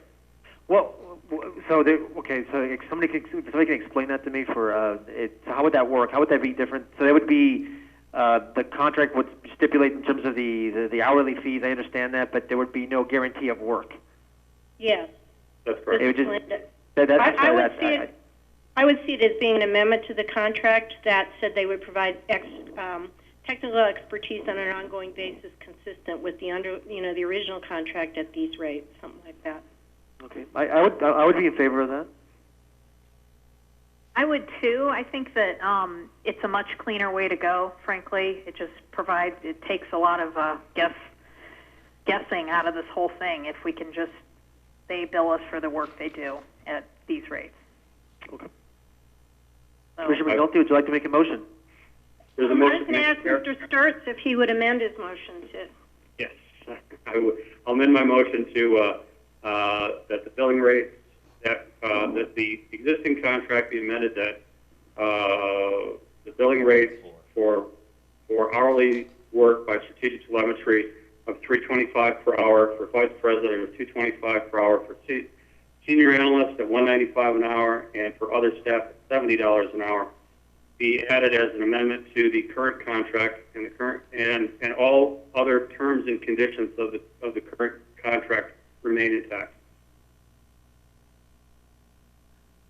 Madam Chair, just want to clarify. We said $325 for the president, and right. $225 for the vice president, $195 for senior analyst, $70 for other staff. That's what I heard. Okay, then I would support that motion, or the amended motion. So that's a second to the amended motion by Mr. Sturts? I think I have to agree, since I seconded his motion, so I agree. Oh, okay. okay. I apologize. You're right. It was Okay. Mr. Freeman seconded the motion. Okay. Any other discussion on this one? All in favor? Aye. Aye. Any opposed? Okay, the motion carries unanimously. So the amended contract will be drafted by Mr. Bladine, I assume? Yes, with help from our legal counsel. Okay.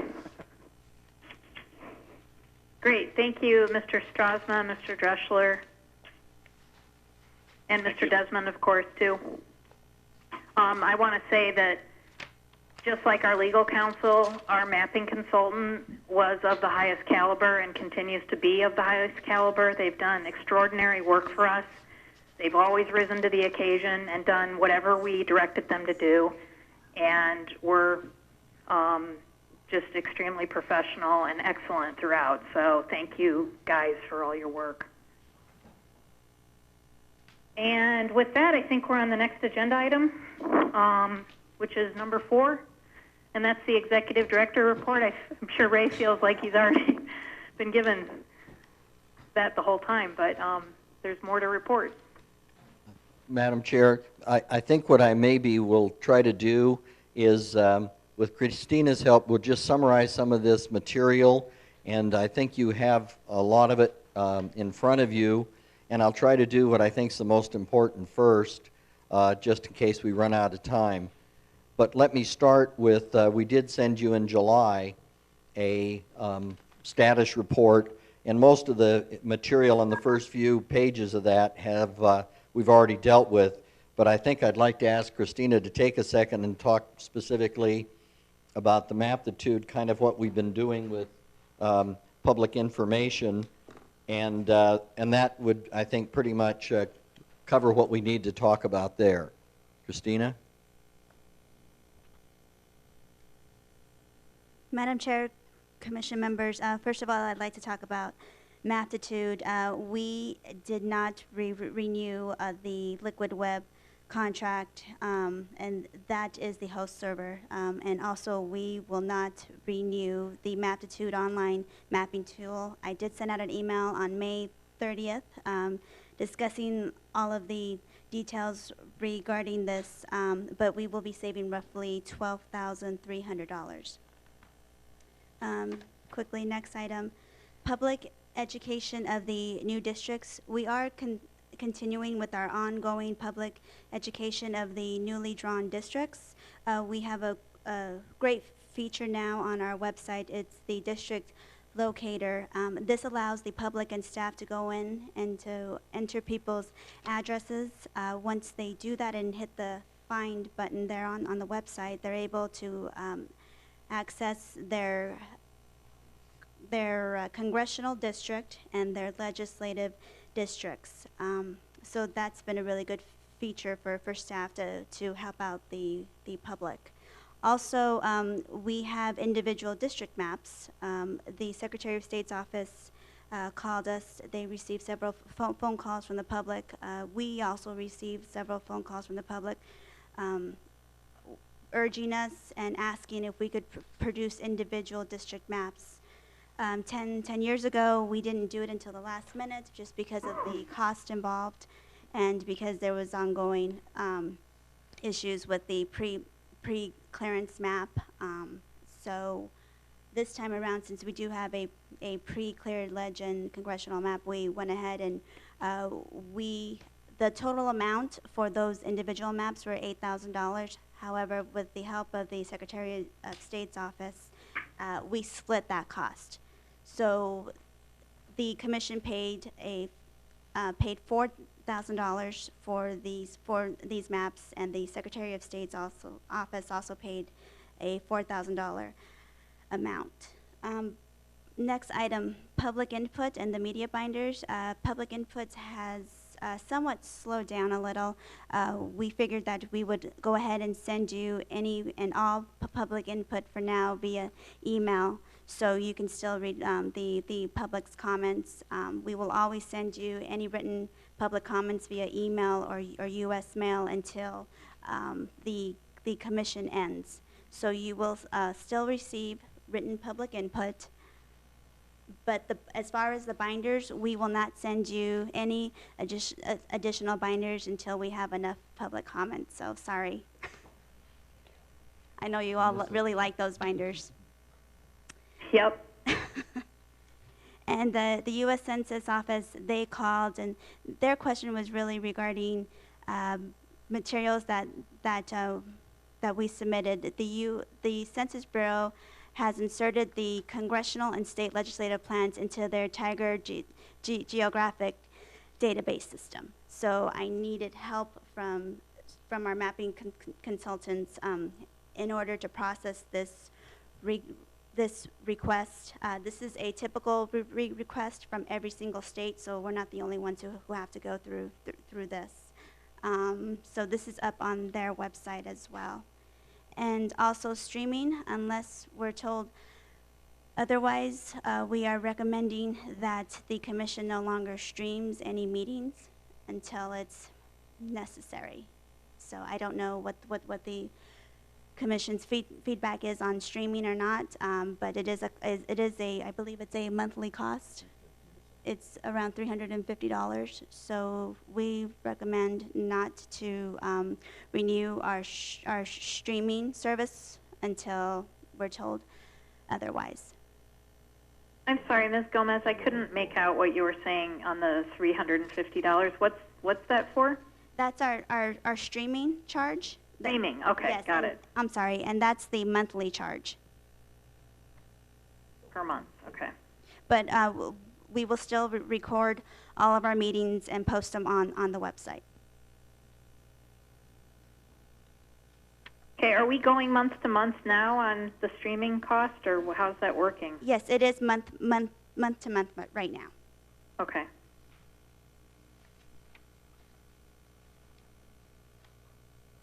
Okay, so what do you all need direction from us on in terms of any expenditures? I think at this point, the only thing that I really should go to is the staffing proposal. I also want to make sure that you're aware of what our budget situation is and has been. Perhaps if I could just do a quick summary of the budget and then go to the staffing report, would that be acceptable? Sounds great. As you all know, that we've had a terrible time, just like the last commission has, in trying to identify what are reasonable costs on an annual or fiscal year basis. The first commission had a $6 million appropriation at the start. They ran out of money, what would be comparable to our fiscal year 13-14. We've had to go to the legislature already to get a supplemental appropriation. The last commission. And that's because we started with $3.5 million. That's correct. We started with $3.5 million. We had the $700,000 that the legislature provided us. We had asked for an additional amount of money to provide some reserve for unknown legal fees. We did not get that. We ended the fiscal year 12 having overspent fiscal year 12 the $3,700,000 by about $50,000. The legislature had authorized that we could use 13 money to spend to pay in 12, so that did not become an issue for us. At the present time, we have, as requested by our budget liaison, Megan Darian at the board's office, submitted a budget that comes out to the basically $4,450,000 appropriated by the legislature. However, you will see that I did a fiscal year 13 analysis based upon what happened in 2001 and inflated. That comes out that we could be short perhaps $360,000.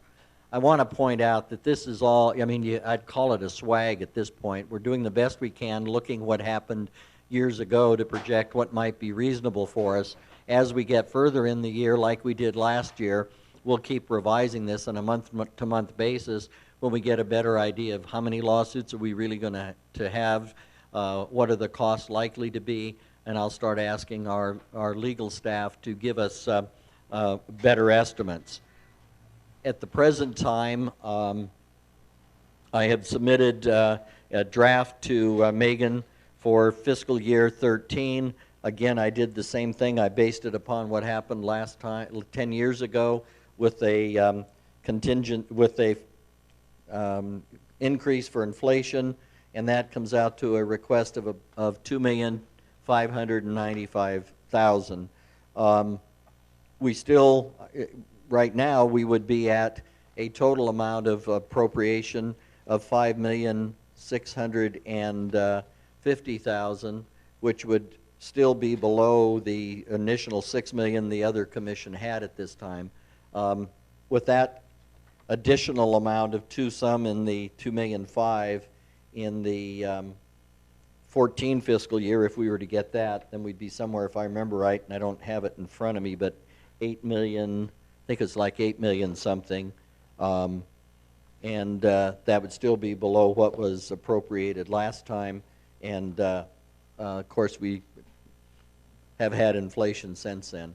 So the bottom line is I just really wanted to make sure you were kind of aware what the budget figures looked like for last time, what they look like for now. I really think it's like we did last time. I'm going to need to monitor it and send you periodic reports that tell you where we are, and and discuss with you what the budget is looking like. My estimate now would be, if this very gross estimate were correct, that we could run out of funds in December, but I really I wouldn't want to bet anything on that at this time because I just really don't have enough data. And Madam Chair, I think that pretty much covers the what I wanted to say about budget, but I would also be willing, of course, to answer any questions. Okay, thank you. Any questions for Mr. Bladine on the budget or the numbers he just presented to?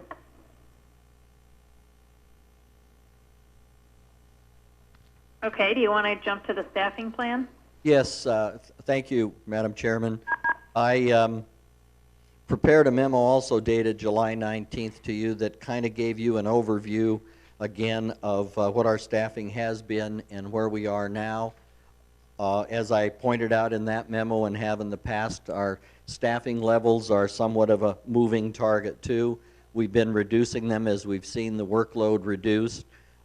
We want to be as good stewards as possible of the taxpayers' money. We also want to be in a situation where we can respond quickly to any changes that come about because of litigation. We've had, as I think all of you know, a very good working relationship with the legal staff. Our staff does provide as best we can research and data for them so that they don't have to have their staff doing it. Recently, and I can let Christina cover with some of the items, but recently we have done backup research for the legal staff. As I've also mentioned to you and you're aware, we have had an audit the legislature required, and we've had staff working on getting numbers and answering questions on that. And I see that in the next few months anyway, that we probably will have a continuing workload of responding to whatever happens in terms of lawsuits in the future. Given that, I don't see that I need to be providing full-time service to you. I clearly don't want to ever have you feel that I'm abandoning ship, because I don't want to abandon ship, although there are days you might want to abandon ship, but today isn't one of them. But I think that I could probably, on a quarterly basis with Christina in the office, continue to be knowledgeable enough to answer your questions and provide assistance to the legal team and Christina. So I'm proposing that I'd go to a quarter-time basis and really flexing my hours depending what's necessary. If I need to come in and work a week or whatever it is, I'll do it. I'm guessing the biggest thing may have ahead of us would be issues related to future appropriations and the legislature, and certainly I'm prepared to deal with that. I then would ask Christina, and your approval, that she would take over really day-to-day operations, and she's already done a lot of that. There unfortunately seems to be a lot of paperwork that comes through that we need to prove and sign off on. She also would supervise the staff in the office, respond to information requests, and supervise the preparation of any reports we need to provide. Anna would continue to handle the administrative budget matters, and I would see her as continuing in that role. The community outreach representatives, we would have 1.5 or one and less than a full initially. That would be Lisa. She would be continuing to be the one most knowledgeable about answering the questions. It's kind of when she can't answer a question on mapping with a citizen or a group, then it gets referred to you and then the mapping consultant if we need to. As you know, Buck has moved on. However, he's out in the other room making sure that everything is functioning properly for us, and we need to still work out the details on how Buck will be able to provide service through basically an intergovernmental service agreement and perhaps an individual contract. So really, I guess what I'm asking for is your concurrence of moving in this direction. I'm also proposing that since Christina will be taking on additional responsibility, that you authorize me to proceed with a pay increase to recognize the additional work. I was going to have Christina go through in more detail what the staff wants, but I'll leave that, or what the staff has been doing, but I'll leave that in for questions if someone wishes to have questions. So with that, Madam Chairman, I think that's an overview of where I see us headed. Okay, thanks, Mr. Bladine. Any questions on what Mr. Bladine presented on staffing plan? Or comments? What'd you say, Mark? We need to take a break for the court reporter. Oh, okay. It's 4:34 p.m. We'll go into recess for a few minutes. Thank you. I didn't understand. The time's 4:41 p.m. and we'll get back into public session. We are now on still agenda item 4 with the executive director, and he just gave us his staffing report and recommendations. And any comments on what Mr. Bladine presented? Or questions? I think it makes a lot of sense. If he and Christina are comfortable with it, I am. Madam Chair, I am as well. Okay. I say go. Madam Chair, I think we can take action on this, so I move that the Commission implement the staffing plan recommended by the Executive Director. I second that. Any discussion? All in favor? Aye. Aye. Aye. Aye. Any opposed? Okay. The staffing plan passes. So thank you, Mr. Bladine, for putting that together, and just to also reiterate that our staff has also been of the highest caliber. I'm really proud of all of them. I think we all are. I think they've done an extraordinary job in some tough circumstances, and I appreciate their continued efforts, and thanks, you guys. You're welcome. We all have enjoyed working with the Commission and appreciate your support. I guess there's one last thing I'd just like to mention. We do have a item that just says legislative audit review, and since our auditors have been nice enough to sit here through the whole time, I just wanted to say briefly that they have spent a lot of time with us. They spent a lot of time with Megan going through transactions. They've been very professional. They've asked us a lot of hard questions. Sometimes we might have under our breath said, oh no, not again. They are telling us that currently the report's in review with their management, that probably in the next few weeks we'll have a draft of it, and with the final report in September. And I see Rick Myers, the supervisors, nodding yes, and Mia and Monette that have had to put up with us are also here. So I just want to let you know that's where we are on that item. I'm sorry, did you say Rick Myers? Yes. Is that that's not Regent Rick Myers, it's a different Rick Myers? I'm not sure who recent is. Okay, I didn't know that.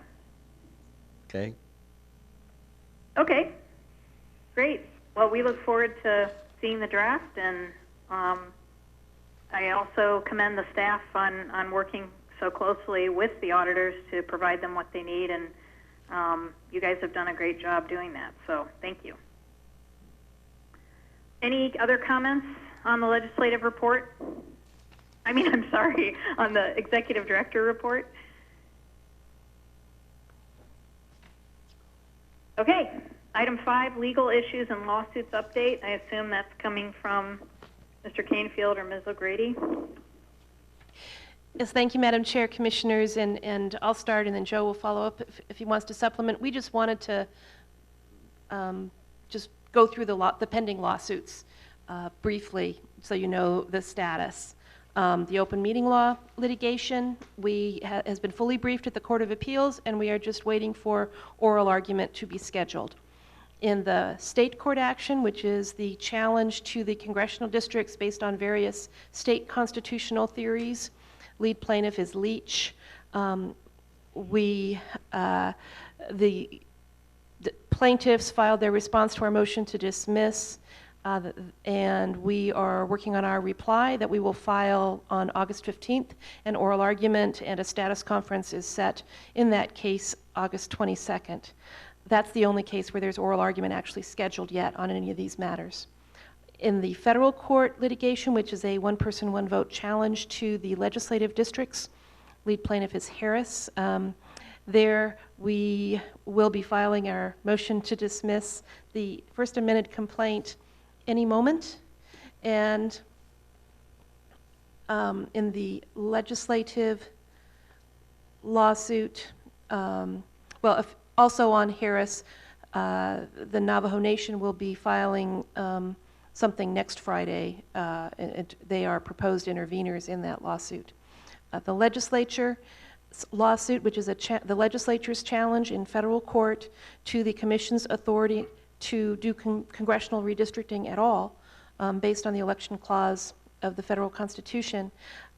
We are filing, we will be filing in that case soon. We have a motion to dismiss, and we'll keep you informed on that. We are awaiting a ruling. It's been fully briefed on the issue of whether this case requires a three-judge panel. Three-judge panel was originally appointed, and then we moved to reconsider that decision. So we're waiting for a decision on that. And that is the status of the pending lawsuits. Thank you. Any questions from commissioners?